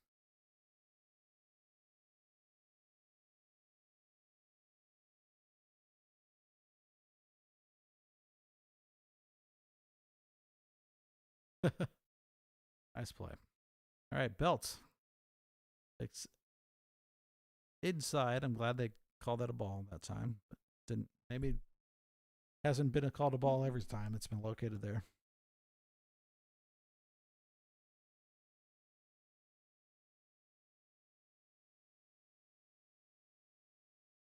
Really, really focusing on the inside part of the plate against Belt, which is not new. For years, pitchers have been pitching him inside because that's his weak spot. He loves the down and in ball, but so they take advantage of that by throwing it too far down and in. He can't catch up. Nice fastball that he had a chance to get extended on, and he fouls it off to the left side. Starting to look at that. Yeah, he's getting some props in there. Big catch. 2-1 to Belt. To Brandon Belt. Is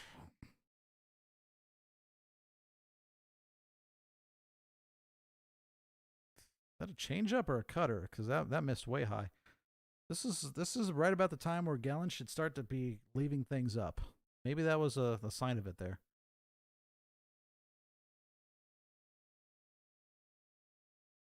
There's a mistake pitch. Yep. There you go. Too much strike zone on that 3-1 pitch, and Belt hammers it to left for a base hit.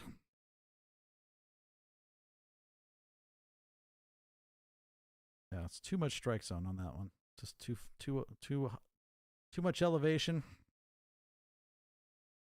Of a pedestrian velocity of what is he throwing? That was a changeup. So off speed stuff again. The Giants have really got to be that sort of mid 80s speed is just like all of his pitches are right now because he's not throwing the fastball for a strike. That's a problem. Longoria to the plate is 0 for 2, striking out both times so far, and he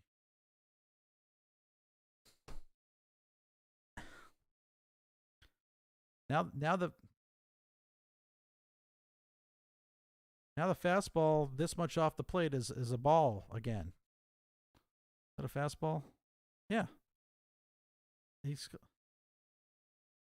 I don't understand the strike zone. That can't be that interesting to hear me bitch about the strike zone, but it happens. All right, so we're ahead. Not going to want to go 2-0 here, are you? Oh, there's the knuckle curve, I guess that was. Just right over the middle. He wasn't looking for it.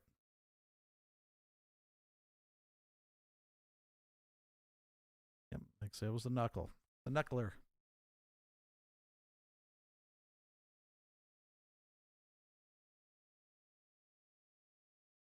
Uh-oh, this is double play potential here.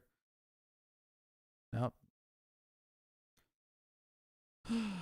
So they throw Belt out at second, but not nearly enough time to get Longoria at first. So there's 2 down now. So fastball right on the inside corner. Got jammed on for sure. All right, Wilmer Flores.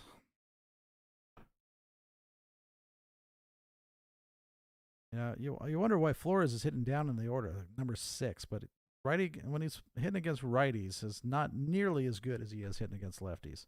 He's hitting 326 overall in the season, but a lot of that's been against left-handed pitching. A lot of it's been against lefties. Well, he's gotten twice as many at-bats against righties as lefties, turns out. 60 versus 30, and he's hitting 333 against both of them. So I stand corrected. 2 homers and 60 at-bats against right-handed pitching, 5 and 30 at-bats against lefties. So he definitely does his power damage against the lefties, but he's facing a righty right now. Oh, we got some visitors. Hello.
The kids, everybody.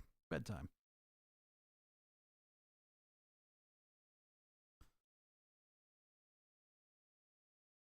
I didn't even realize they were still awake. Well, Giants go down quietly in the 6th. As Zac Gallen, for not having a fastball tonight, has been pretty impressive. Kid knows how to pitch, that's for sure. When he doesn't have his best stuff, that cutter has been deadly. I'm pretty surprised at how ineffective the Giants hitters have been against it.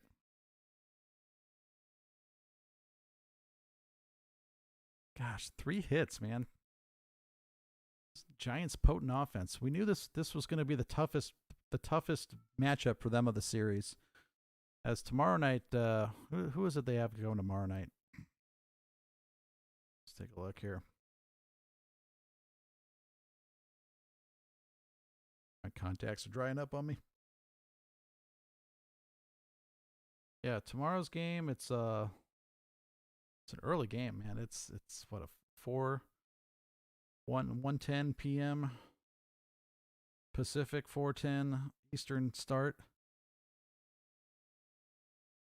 It's Weaver against Cahill.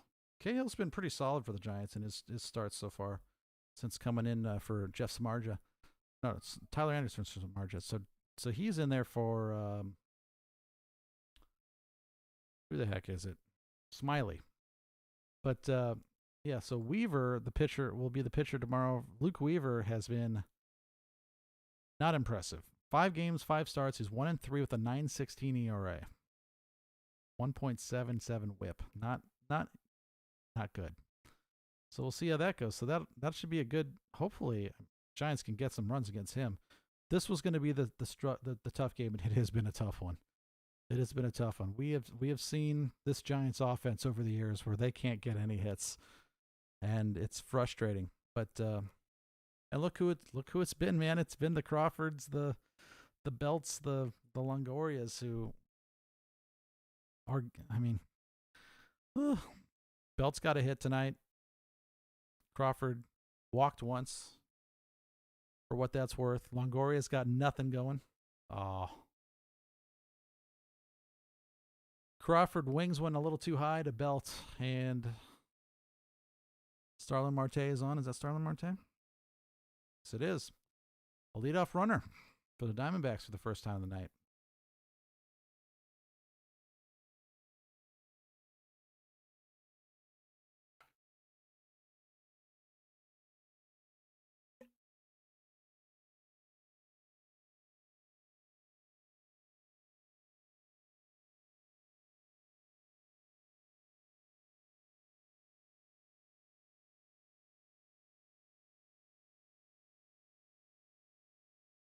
Anderson keeps dealing, man.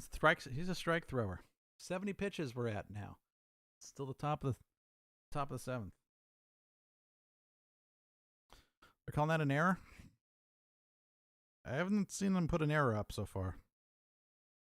Giants, that's one thing I'll say about the Giants defense. They've gotten way better the last week. They were kicking the ball around like crazy. And just looking stupid on defense. Finally starting to settle in, it looks like. Maybe a little more consistency in the lineup might help too. You don't have Sandoval out there playing in the infield. You don't have Pence playing a lot of outfield. He's out there tonight, but they haven't even hit the ball to him yet, have they? No, he's not playing out there. He's not even in the lineup tonight. What am I talking about? He played last night. But yeah, you're getting these. Dubon is settling in at second and in center. So overall, the defense is improving. So we got to be excited about that, I think.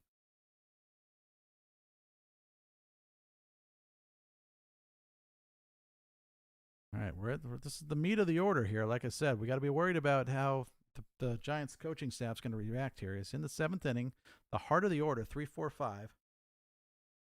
And the leadoff hitter got on. So we're at the 4 hitter now. And he skies one to right. Yastrzemski just drifts back a couple of steps. He's well under this. Very high fly ball hit there. 1 away.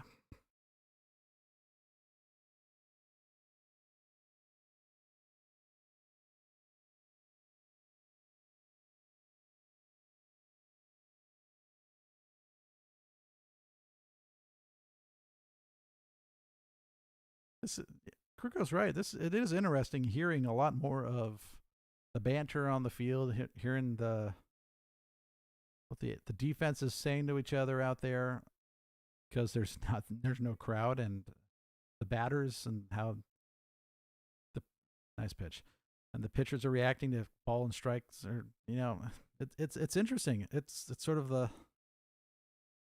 kind of like one of those mic'd up shows, or the that you see bigger in like football and hockey. Was it Hard Knocks, that kind of a thing? But very interesting to hear more reaction from the players on the field. I hope they find a way to keep doing that in the future. Like you heard the Tyler Anderson, some foul language a couple innings ago. 1 out, 0-2 count to David Peralta. It's 1 away in the top of the 7th. Runner at first. Giants are ahead just 1-0, as they have had a rough go of it tonight against Zac Gallen. Fouled off by Peralta there. So this is what I'm talking about. I think Peralta's bigger than Gregor Blanco, but when he gets in there and he's he's in his stance while waiting a pitch, it looks a lot like Gregor Blanco to me. There he goes. It's very similar to how Gregor Blanco would get in there. Bounces one there. It's 2-2 now. 70. Look at those pitch counts, man. 18 in the first inning, but 7, 9, 8 the next 3 innings. 13, 11, 10. You're not throwing pitches. You're not making them throw pitches. And that's why Tyler Anderson, a guy who wasn't a starter at the beginning of the season, has been able to get so deep into this game. Keep it up, Tyler Anderson. Pickoff attempt. Starling Marte back easily.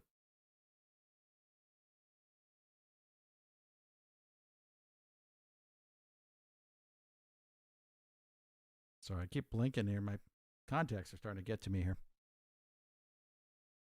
Been wearing them all day. 1-2 pitch. Oh, a stolen base.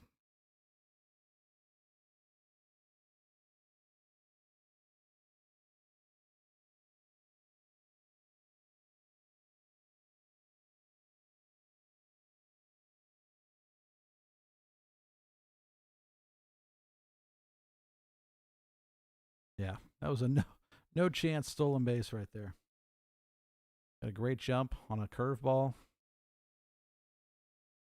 All right, so a few more pitches this inning than the last several. This is probably his last inning of the night. Depending on how this one ends. 2-2 pitch to Peralta's. Uh-oh. Yeah. That scores the run. It's tied up. Error by Crawford. An unearned run. This is what I was worried about, man. That hangs a curveball.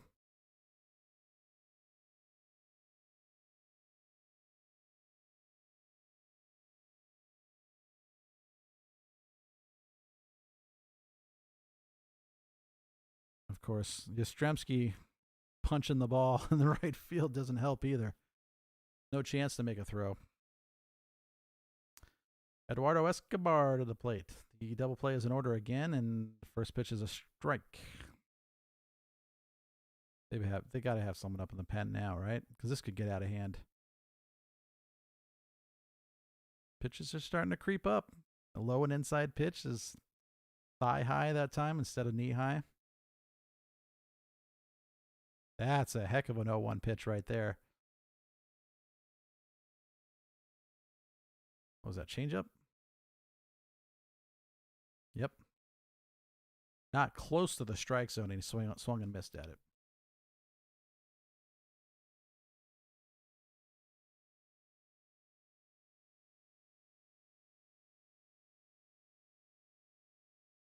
Yeah, there's no way the Giants were going to make it through this game with a 1-0 lead standing up. Fly to right towards the corner. Yastrzemski moves over and makes that catch. So there's 2 away.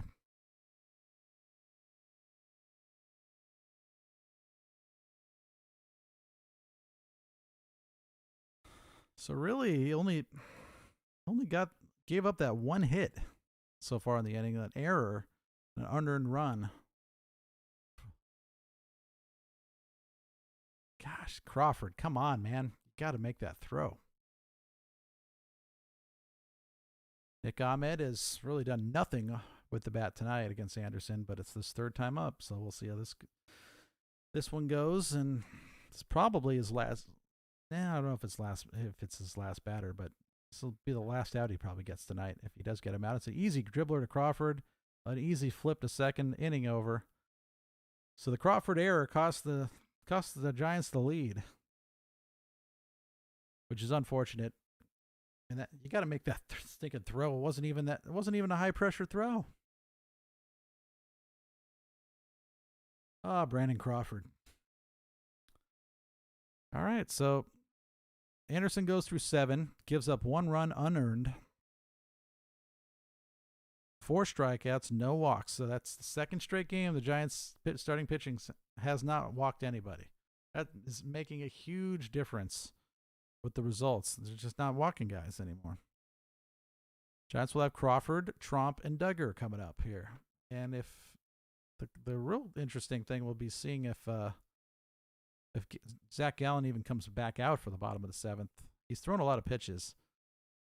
He's 95 pitches into the night already. But he's got the bottom of the order at the 3rd time through. Are they going to let him throw potentially to anybody the 4th time? I don't know about that. Tromp and Duggar already have hits against him. Crawford has looked kind of silly. He walked once, but didn't look all that great the last time up.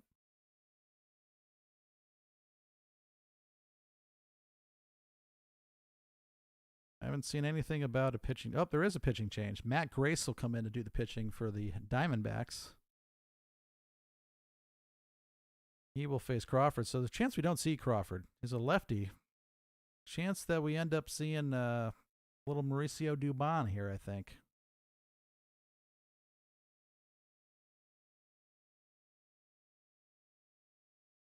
I mean, your Gold Glove shortstop made a pretty costly error already in the inning, so do you really need his defense in the late innings here? And this season, I don't know.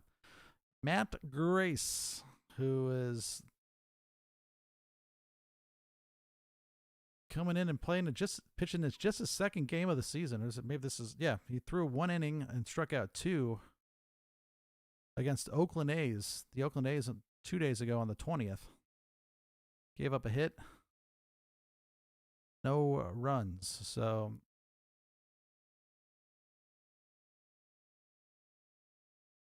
only lefty in the bullpen. He's got to face 3 hitters, right? So if Duggar is up 2nd and 3rd in the inning, he's going to face Crawford. Crawford swings and fouls one into the glove. Barely got a piece of that one. All right, so Zac Gallen closes out the night with the following statistics. Let's see if I can get that up here. I don't know why it took so long. Zac Gallen, the book on him, 6 innings pitched, 3 hits, 1 run earned, 4 walks, and 6 strikeouts. Pretty respectable night, to be honest. It ended a lot better than it started. Let's just say that much. So the 4 walks is very uncharacteristic for him, and that's how his first 2 innings went. 0-2 now to Crawford is not close. It's ball 1. So Grace, the lone lefty in the bullpen, who's only thrown 1 game so far this season.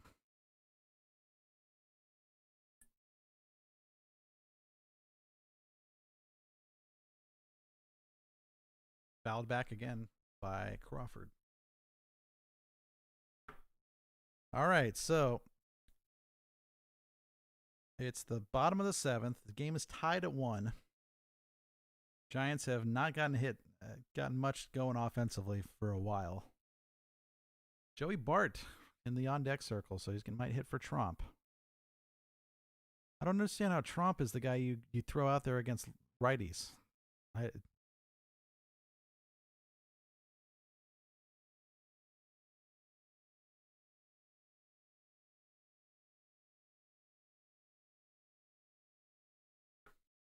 2-2 to Crawford.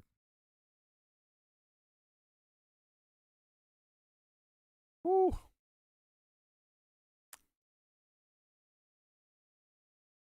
That's a gutsy take there, but it paid off, so it's 3-2. Wow, if Crawford's contribution tonight is walking twice, I'll take it. Nope. Reach is big time. Oh, no, that one it's going to luck out. That one went out of play. I thought that was playable. Pops one foul. It's a sinker, slider, sinker, slider, sinker. This guy's all sliders and sinkers. Everything's the same speed against this guy, too. It's like 90 to, yeah, this is a sinker baller. Ball 4. All right. So we got another pitcher who comes in and walks the first batter he faces. And now we're going to see Joey Bart. Got to face him.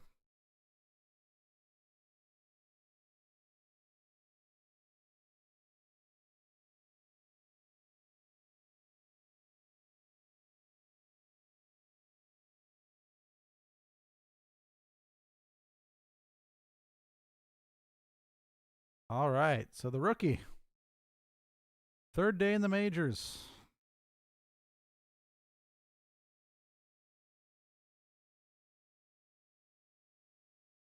If anybody is keeping track of mound visits, I suggest that you don't.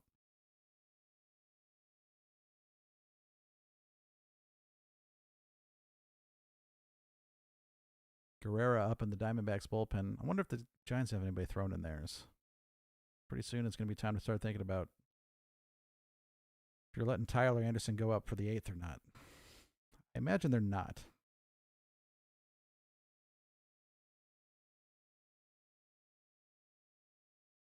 See how Bart does. He's not going to see much straight stuff. It's all sinkers and cutters here.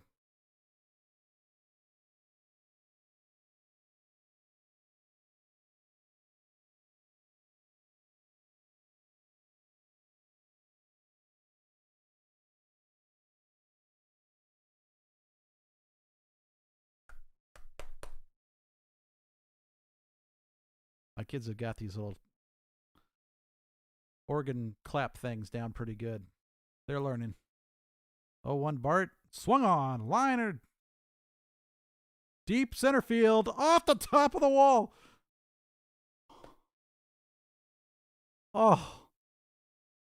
It was like that much. That thing was out. Oh, my goodness.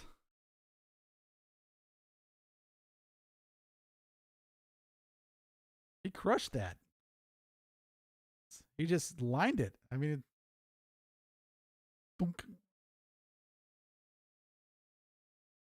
oh, the bullpen is like, come on, baby. Oh, man. There was no room left on the outfield wall there.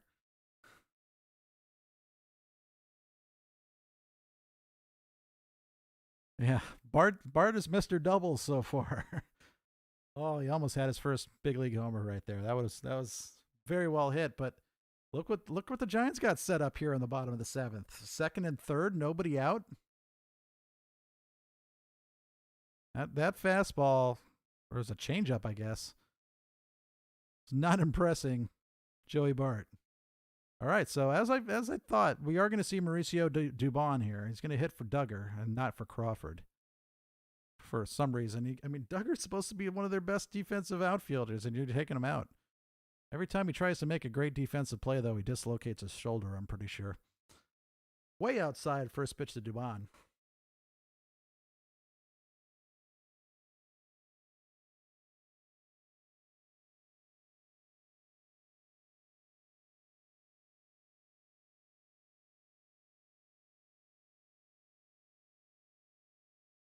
All right. If you want to walk him loaded for Yastrzemski, that's fine with me. 2-0 right now. So what'll also be interesting is if you don't get Dubon out here, you got two more lefties coming up. If you're the Giants, do you want to go to a right-hander, or do you want to leave this guy in to face him with nobody out, and assuming that he walks him? It's 3-0 to Dubon right now. He hasn't been close in the strike zone in any of these pitches. Two lefties coming in. You bring your lefty specialists in because of the next 5 batters, only one of them was right-handed. Now you face not close. Ball 4. What do we do? The bases are loaded. Nobody out. This is the second time in this game this has happened. As it happened in the top of the first as well. Brandon Belt grounded into a double play that just so happened to score the Giants' only run. And now, but this time it's not going to be somebody lame like Belt. It's going to be Mike Yastrzemski. But we have a pitching change, it looks like.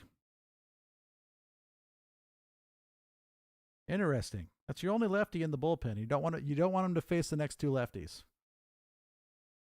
This is only the second time that Grace has pitched this season, so we'll see. It's going to be what? Junior Guerrera coming in? Okay. Well, a little bit of suspense building up here. We got bases loaded, nobody out. In the bottom of the 7th, a chance for break this game open. The Giants to take a nice and strong lead here. Junior Guerrera comes in. He has pitched in 11 games this season. He's 1-0, a 3.6 ERA in 10 innings, 6 strikeouts. So not a whole lot of strikeouts per inning, really. But let's see, his last game pitched was last night. He came in through 1 inning, gave up 2 hits, 2 earned runs, 2 walks as well. So it was not impressive last night. Hadn't pitched in 5 days since he played the Padres before that, and he gave up 4 hits and 2 earned runs in that game as well. So his last couple outings have been shaky, and this is the guy you bring in with the bases loaded and nobody out. The guy who pitched yesterday and got kind of knocked around a little bit. Okay. Why not? Looking good for our side is all I'm saying. Thank you very much for the like, by the way.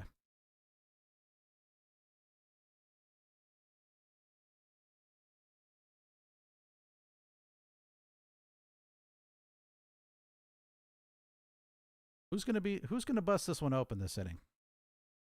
Who's it going to be? Is it going to be Yastrzemski? Is it going to be Dickerson? If it's not one of those two, it might not get much further past them. All right. Big at-bats here for this game. I'd love to seal up the series victory here and after the second game, man. That would be great.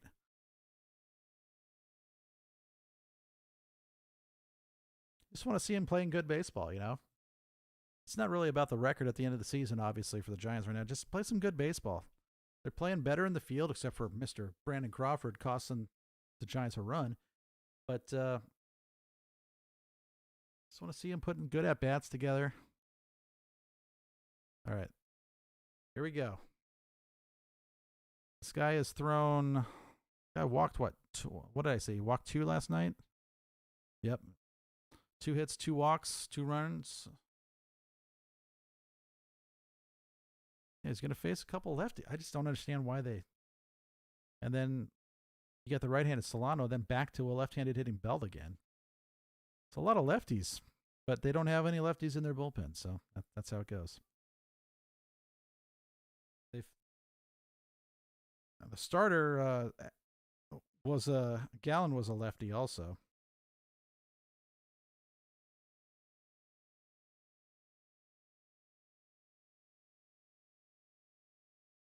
So Gallen was a lefty, so you got guys who have faced lefty all night long, and now you bring a righty in. It's pretty. I can see the logic there. I don't know why you spent the only lefty if you don't want him to actually face the lefties, though. Not close again, 2-1. So far, 2 of these pitches have been not even close. The go-ahead run is on third. 2-1. This is gonna be this should be a good pitch to hit. Maybe not the best ever, but you got to come in the strike zone here. Or miss it completely. 3-1. All right, I'm getting excited. I want to see what this pitch is. Got some leverage.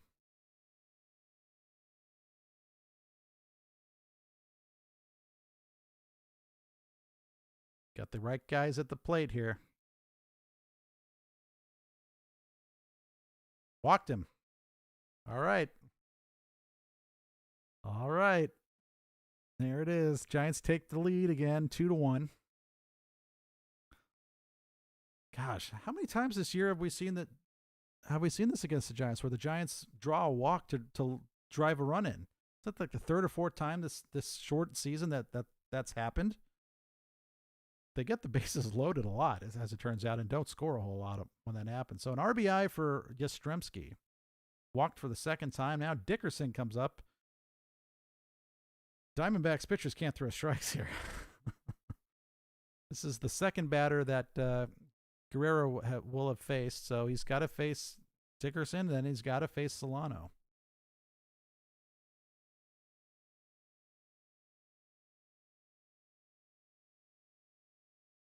Come on, Dickerson. Not close again. Easy takes.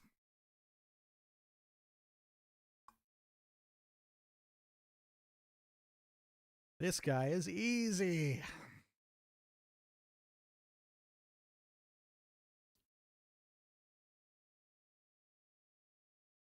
Oh, jeez. This guy can't find the strike zone either.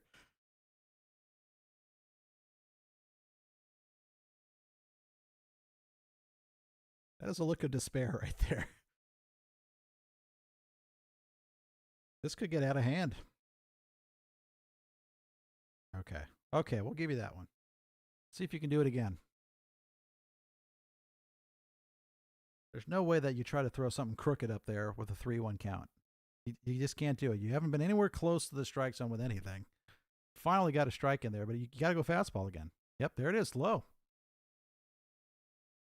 3-1. And he's got to face at least one more batter.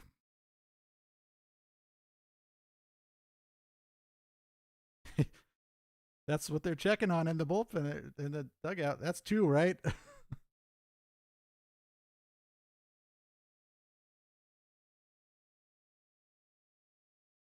Yeah, this is an emergency. You got to get warmed up time in the Diamondback bullpen.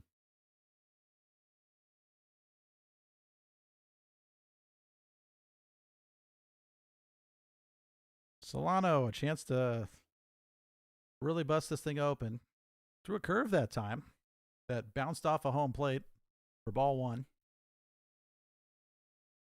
What was it? It was curveball, sinker, fastball to Dickerson. Starts Solano off with a curveball as well that misses. It's very similar the way he's pitching. It's probably going to go sinker here.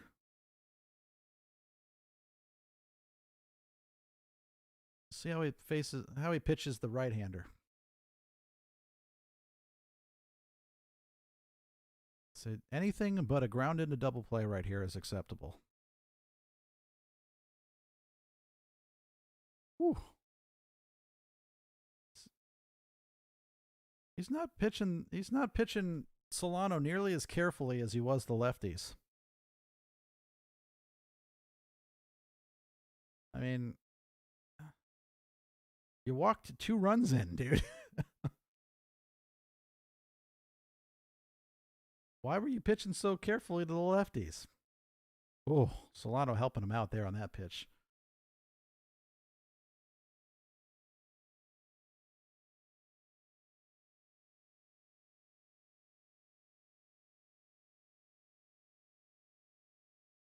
What's this? Average in the 7th inning or later. Solano tied for the lead with Starling Marte of the National League, hitting 500. Too low.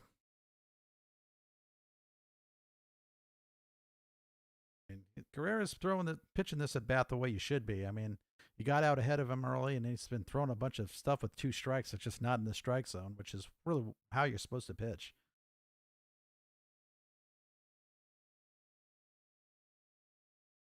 Was that 4 walks in the inning? Yeah. 2-2. That's the one that you can't. Yeah, absolutely. Oh no.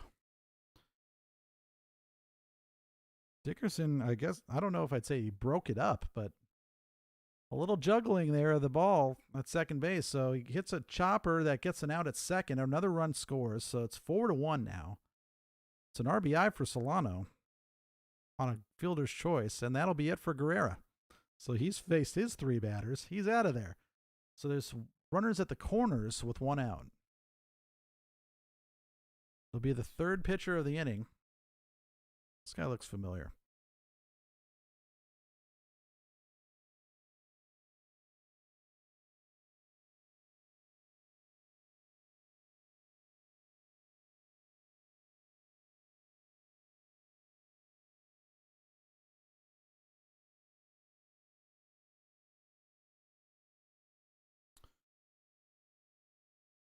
Woo, this is exciting. You knew this had the makings. It was the right part of the lineup.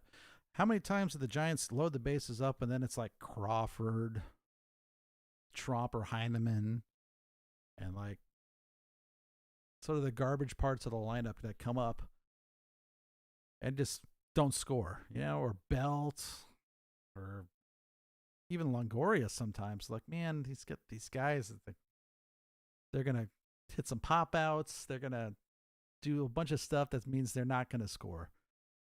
But this one felt a little different, and it could just be me being kind of sentimental. But you get the bases loaded, nobody out, then you get Yastrzemski, Dickerson, Solano coming out. So far, you've gotten 3 runs out of all that. So see if they can keep it rolling, man. You got Belt. Who we got? Belt, Longoria, Flores. Now with a couple of runners on base. See if they can get those. Belt can maybe come up with a walk here, get those bases loaded right back up again with 1 out.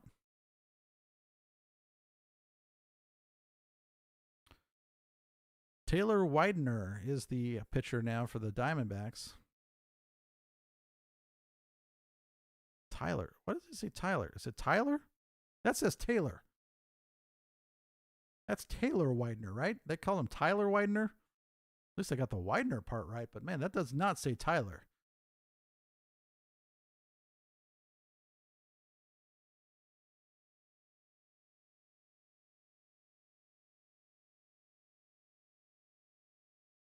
I don't know. What do we think? Does that say Tyler or Taylor? Taylor. That's Taylor. It's about every day of the week. That's Taylor, right? This is unacceptable.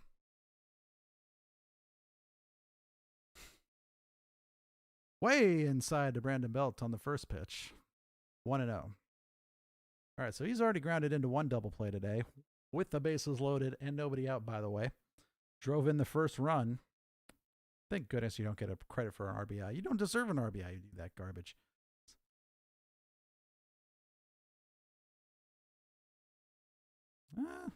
Got a good rip at that one there. We need to put a couple more runners across this inning, man.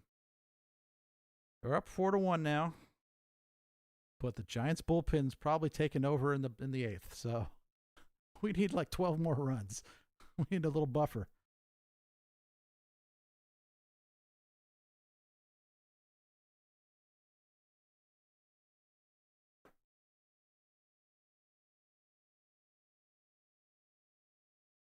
Still just 4 hits for the Giants in this game. So they're not scoring by a hit, that's for sure.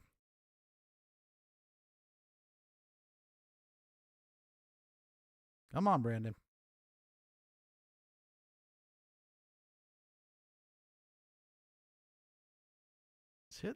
He's barreling him up a little bit there. The launch angle has leaves some to be desired, though, I'm afraid.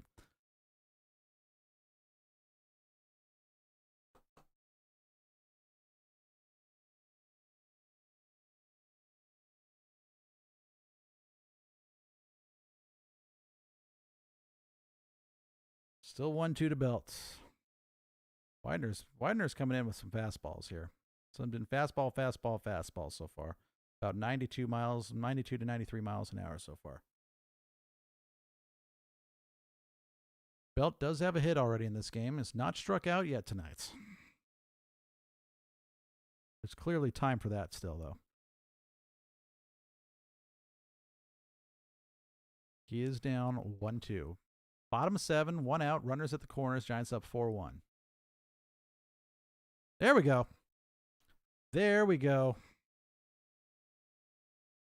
Yeah, he was all over those fastballs. 5-1 Giants.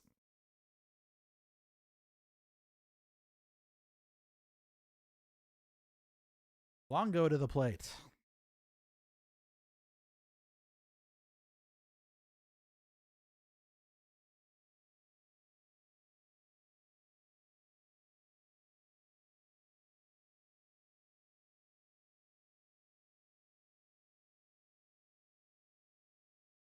Four runs in on the inning. Still 1 out. Runners still at the corners.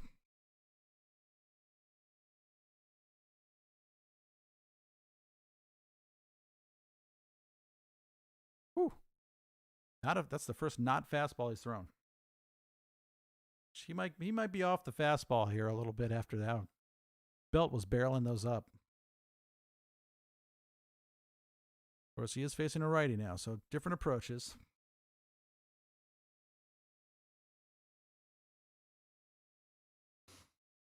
Oh, gosh. Yeah, he's got a much better approach here for the right-hander.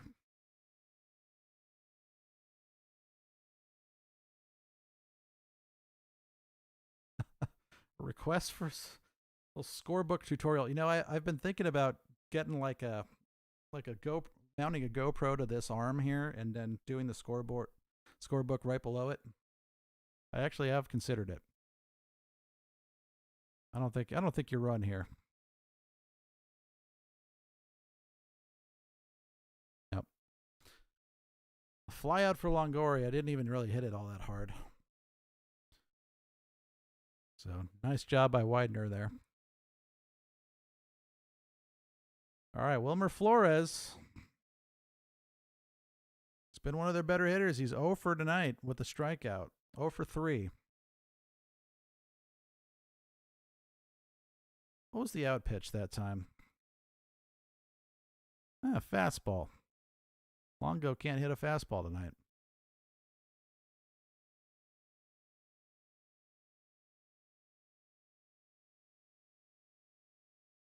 See, I could do a scorebook tutorial. I mean, there's different keeping score for a baseball game is kind of a really personal thing. I mean, everybody has a different way of doing it, and there's not even necessarily a set way that major league scorekeepers do it. But there's a lot of you can put as much detail as you want into it. You can keep track of all the balls and strikes. You can just do what the batter, if the ball batter, the out play. Flores, come on. Longoria and Flores have not had much going tonight. Both 0 for 4. All right, but Brandon Belt, man, 2 for 4. Big RBI there. He's technically driven in 2 runs. He only gets credit for 1 RBI, but all right, so 4 runs in the bottom of the 7th. I guess we can't be too upset about that. Kind of in retrospect, I can't be too upset with a 4 spot. I felt like we could have gotten more, but hey, we got 4 runs. We just scored 4 runs. Will it be enough for the Giants bullpen? Stay tuned. 6 more outs to go. See what happens here. No word yet on who the Giants pitcher will be. I'm sure we'll be getting that here pretty quick. Tyler Anderson's thrown 7 innings, 4 strikeouts, no walks, no earned runs, just 1 run allowed, not earned. 2 hits total. Only thrown, where is it? 82 pitches. Diamondbacks in the top of the 8th have 8, 9, and 1 coming up. So Cron and Kelly at the bottom of the lineup have looked clueless so far, both over 2. Then I'll go back up to Calhoun, who he's already struck out twice. So it'll be his 4th time facing him if they bring in Anderson again. Looks like they are bringing in Anderson from what MLB.GameDay is telling me here. I guess he's earned it. I mean, it's a quality start so far. I remember that pitch. I remember that one.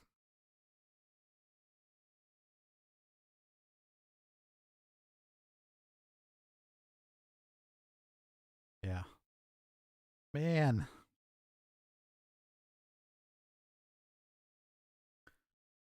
One of the Giants at Coors Field, I want to say, hit a ball off the top of the wall, like literally the top of the padding, that bounced back into play. I forget who it was. That happened early when the Giants were in Colorado, though, this season. All right, so Joey Bart, the catcher. Who else would it be? They're not going to put Sandoval back there at this point in his career. Guess lucky he's still in the majors, to be honest. But 5-1 is the Giants' lead now.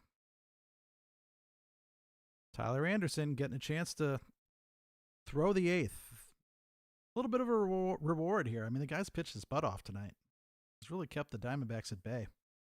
Dubon is your new center fielder. There's a strike. Excuse me.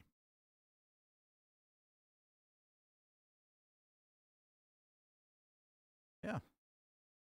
I'm happy for him. Anderson's thrown a great game. Nice. Very there's some. Uh-oh. Gosh. You put an infielder in the outfield and guys almost run into each other. It's scary stuff. You know that if there's anybody who's going to screw the defense up, I'd pick Mauricio Dubon. That guy's made so many stinking errors this season. Yaz was like, you got to be kidding me.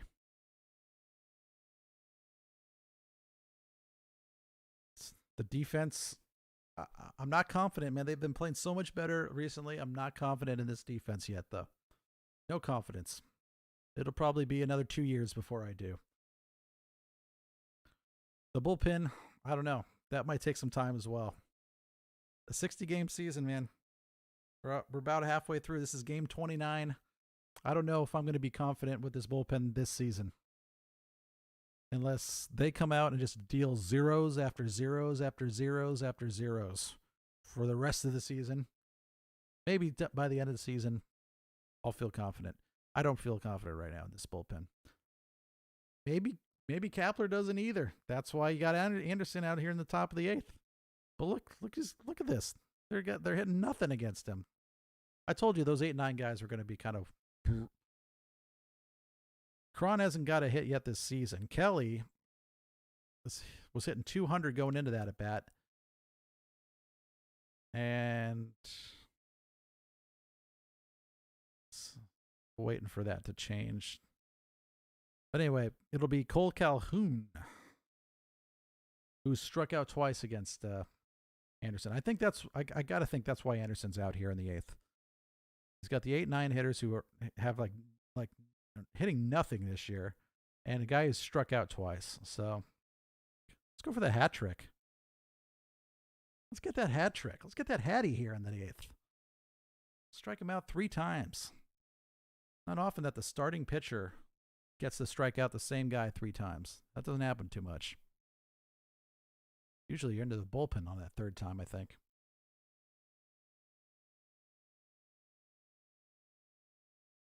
All right. Calhoun trying to be a little more patient here probably than his previous 2 at-bats. 90 pitches now for Tyler Anderson. He's still looking pretty sharp out there, but his fastball is not blowing anybody away. It's 89 now. The highest I think I saw was 91 tonight. Lefty versus lefty. That's got to have something to do with this. And he rolls it over to second. Solano, woo, he's safe. I think they pulled him off. I think he might have pulled him off.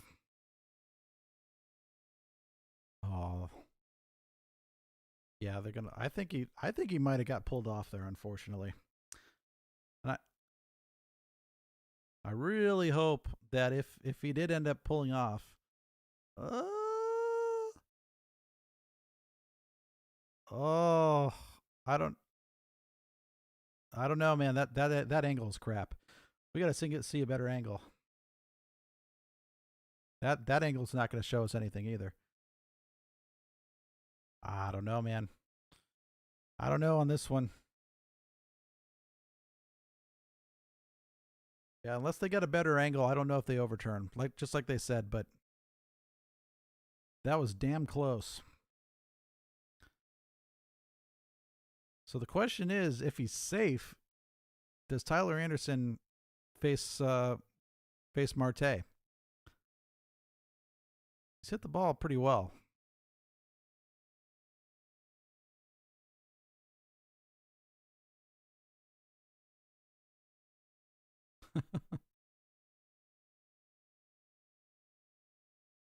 Man, that would be, if he's out, that's 8 strong innings and no earned runs for Tyler Anderson against this team. Pretty awesome. I'm pumped for him.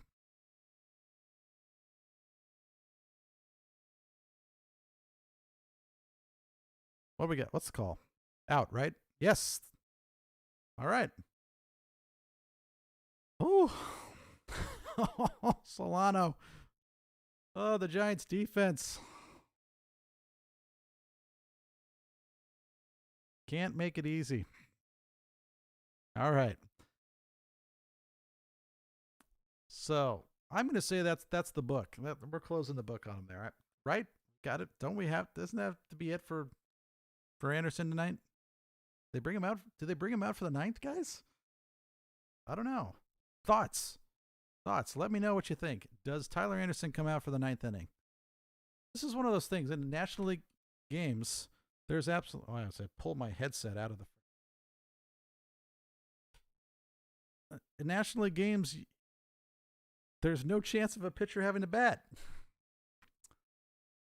So you don't have that moment. It's like, well, he's thrown 6 strong innings so far, but his spot is coming up second in the next inning. So you don't get that situation anymore where you got to take guys out. So they can just ride him. I mean, give the bullpen a day off, maybe. I mean, the guy's dealing. The guy's dealing right now, and he's only thrown 91 pitches. Does he have a complete game in his future here? Don't you? I don't know. Do the Giants leave him in for the ninth? We're not going to find out until the top of the ninth inning. We've still got at least 3 outs to get here from the bottom of the 8th for the Giants. The Giants in this inning have come into the plate Crawford, Tromp, and Duggar spot again. Now remember, we've got 2 substitutions. It's actually going to be Crawford, Bart, and Dubon. That sounds a lot better. Doesn't that sound a lot better? Was Crawford, Bart, Dubon sounds way better than Crawford, Tromp, and Duggar. It has nothing to do with how someone's last name sounds. I'm just saying that sounds like a much tougher time through the order, much tougher 3 outs to get than Tromp and Duggar. I'm sorry, Duggar can't hit. I don't care how great they think he is in center field. The dude cannot hit. Speaking of can't hit, here's Brandon Crawford. 2 walks on the night. They've been big ones.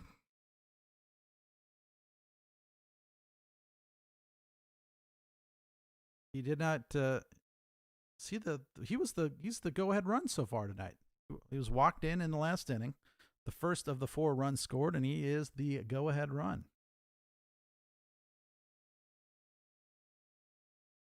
And this is the same lineup this is the same spot in the order we led off with in the 8th inning. Or the 7th inning, sorry. So it'll be let's see what they can do with the same guys here. Who's the pitcher here? Tyler Widener again. He pitched pretty well, actually.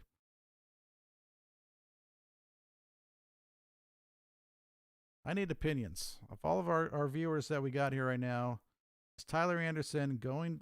Do you leave Tyler Anderson in the start at the top of the ninth? I want opinions. I want answers, people. 1-2 to Crawford. Big surprise, he strikes out. Only his first of the night, though. 0 for 2 for Crawford with 2 walks. All right, we get Joey Bart time. Joey Bart nailed a line drive off the top of the when I say top of the wall, we mean the top of the wall. There was not really much left of the wall that he could have hit it off of. Oh, smashes that ball to the right.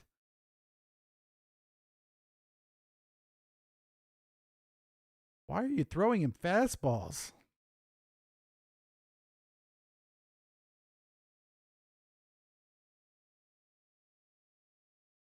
All right, there's one vote for yes, they should leave him in. That's fair. Whoa!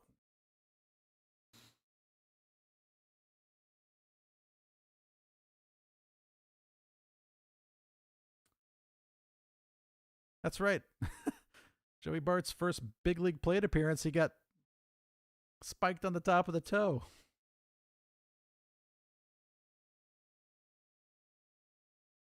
Wow, it's the second batter tonight that has had a jersey nick.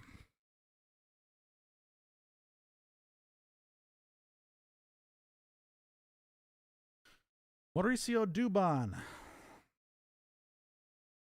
All right, I like see now. I'm not too upset with the ump. The ump started really widening the strike zone out when both pitchers for both teams, the starters, were both cruising. When they were just breezing right through the lineups. And now you got a new pitcher in here who's struggling a little bit. Hasn't established that kind of control, and we're not calling strikes anymore. That was a weird cue ball there hit by Dubon. Ends up being a ground out. It's the second out of the inning. Gets Bart to second base. And now Mike Yastrzemski has himself an RBI. Made a great catch. Potentially saving a run. Has scored twice. Walked twice. Struck out twice. I think a great way to finish out the evening was with a little 2-run homer.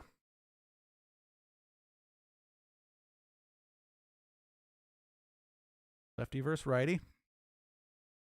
Too high.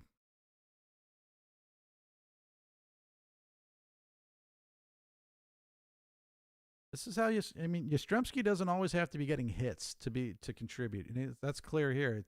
It's 2 walks. Man, he's making things happen. Things are happening right now.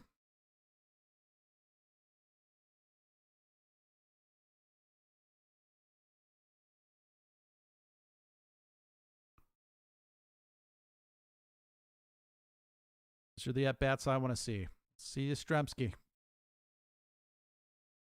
Too low. There we go. Show me these next 3 guys. Maybe even Belt. Man, Belt came through in his last one. I'll give him credit for that.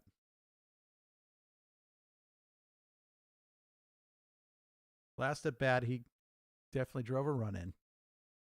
Solid single. Woo! Woo! Fastball, changeup, fastball. His fastball is about 93, 94. Changeup is about 85. So that's a 8-mile-per-hour difference to 8 to 10-mile-an-hour difference, I guess. I mean, that'll make you late on a fastball. I don't think he'll be late twice, though. Or he'll swing through 2 in a row. There's always that.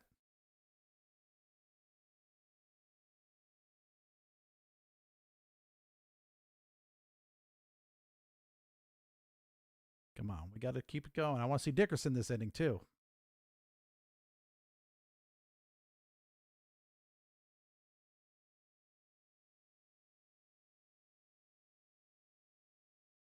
Ah, got underneath it.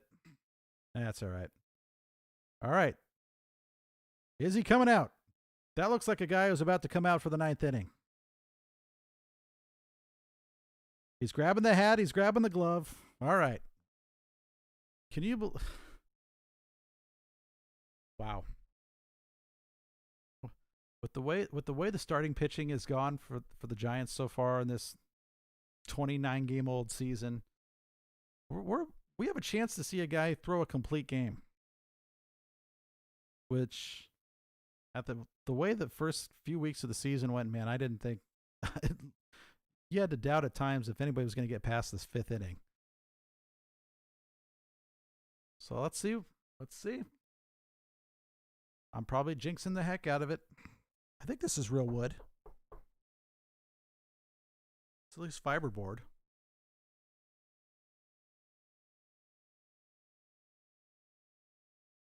There's wood in it somewhere, right? And then it's just a bunch of glued together wood. It's laminate. But there's fiberboard underneath it. Let's see. It's not particle.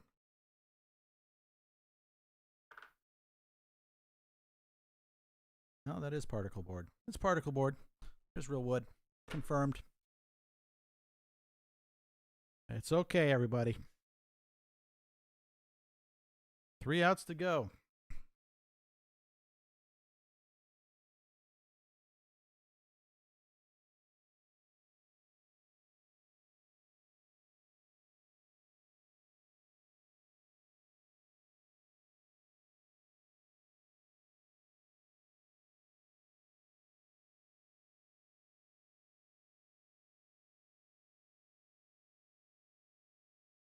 Yeah, a complete game shutout would have been nice, but for Brandon Crawford's errant throw back in the 7th inning. So what do you call it if it's he throws a complete game and gives up 0 earned runs?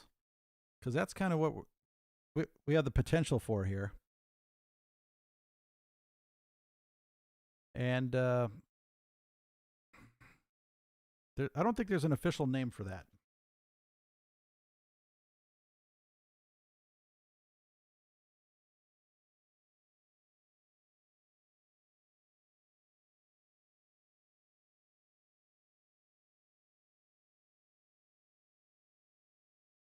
I don't know what that was supposed to be, but it was sure as heck was not a strike.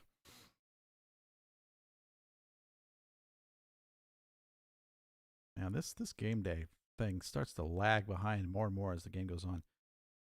All right. There's a strike. A changeup?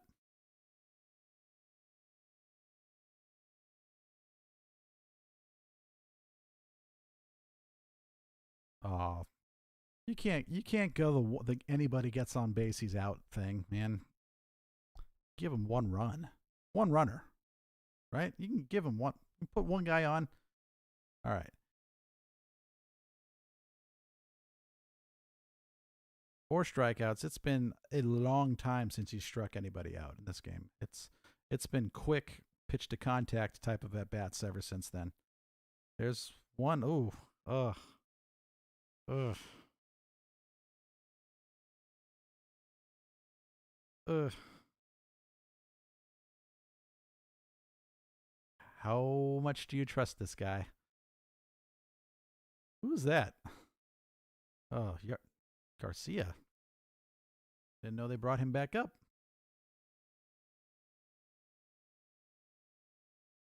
When did he come back up?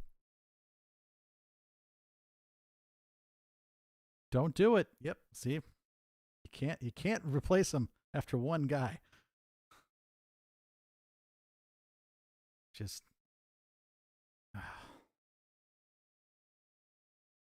stick with it. It's only the 3rd hit he's given up in this game. It's the changeup that Marte hit for the double. Don't live on that changeup too much. Oh, who are you throwing to there?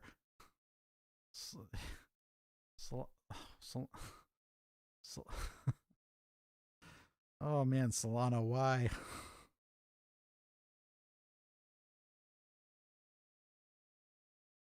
Nice grab, but I don't know what that was supposed to be. Crawford just looked around like, that can't be going to me. Oh.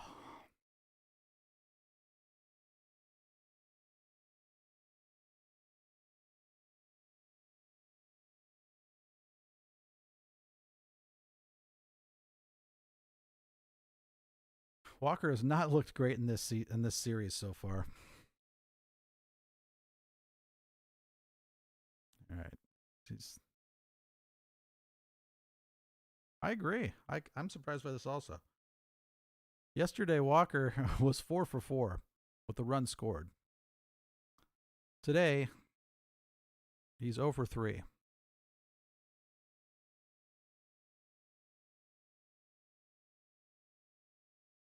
He's got 25 outs recorded so far, and it's 2-0 now to Walker.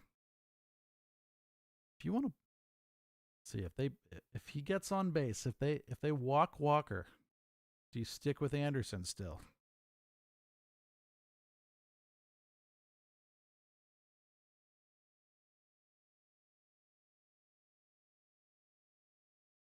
There we go. Little pop up. Oh wow. It looked like a pop up off the bat, but it sounded like more than a pop up. Dubon catches it without much trouble in center field. It was a very high fly ball that was not super deep. 2 down, 100 pitches now for Tyler Anderson.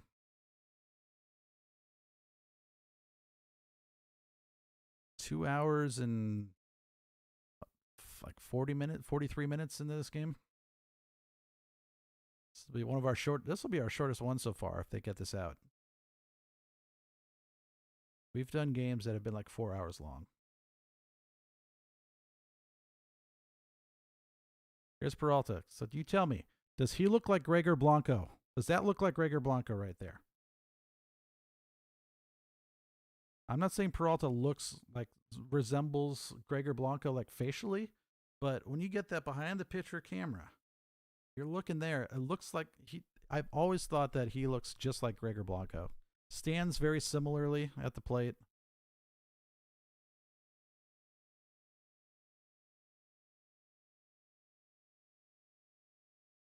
Ooh, 0-1 to 1-1.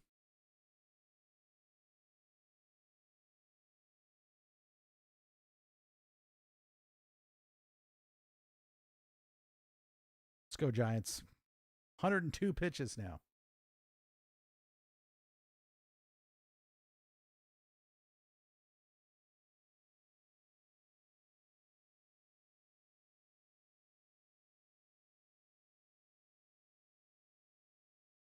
Whatever.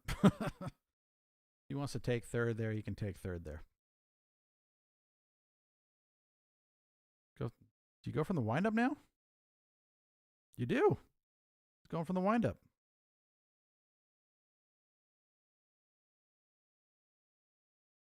There we go.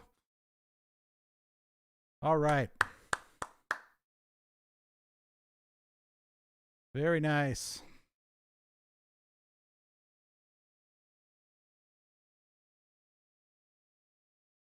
First career complete game.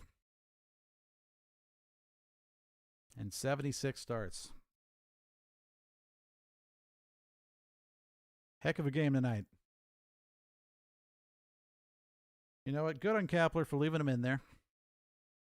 He definitely cannot accuse him of mismanaging the bullpen in this one.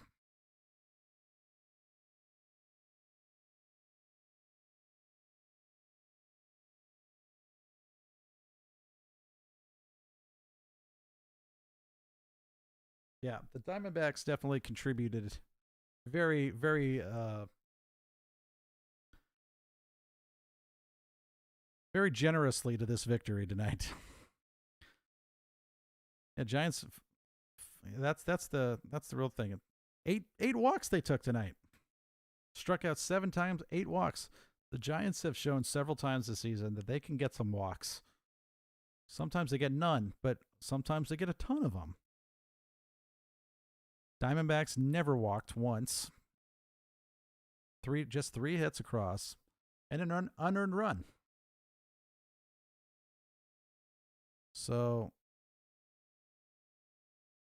the game was kind of ho-hum for a long time tonight, but a great ending. A lot to be excited about in the seventh and eighth innings. 7, 8, 9 innings. Those last 3 innings, exciting. And Tyler Anderson, man, got to give it to him. Complete game. Nearly a shutout, if not for Brandon Crawford and his 1 error. That's going to be a big confidence booster for him. Absolutely, the guy earned it tonight. And like I said it back at the beginning of the game. Last game he started, he gave up 5 earned runs. The game before that, 4 earned runs in 5 innings, both of them. So complete game. 76 starts in the majors, most of them by far with the Colorado Rockies.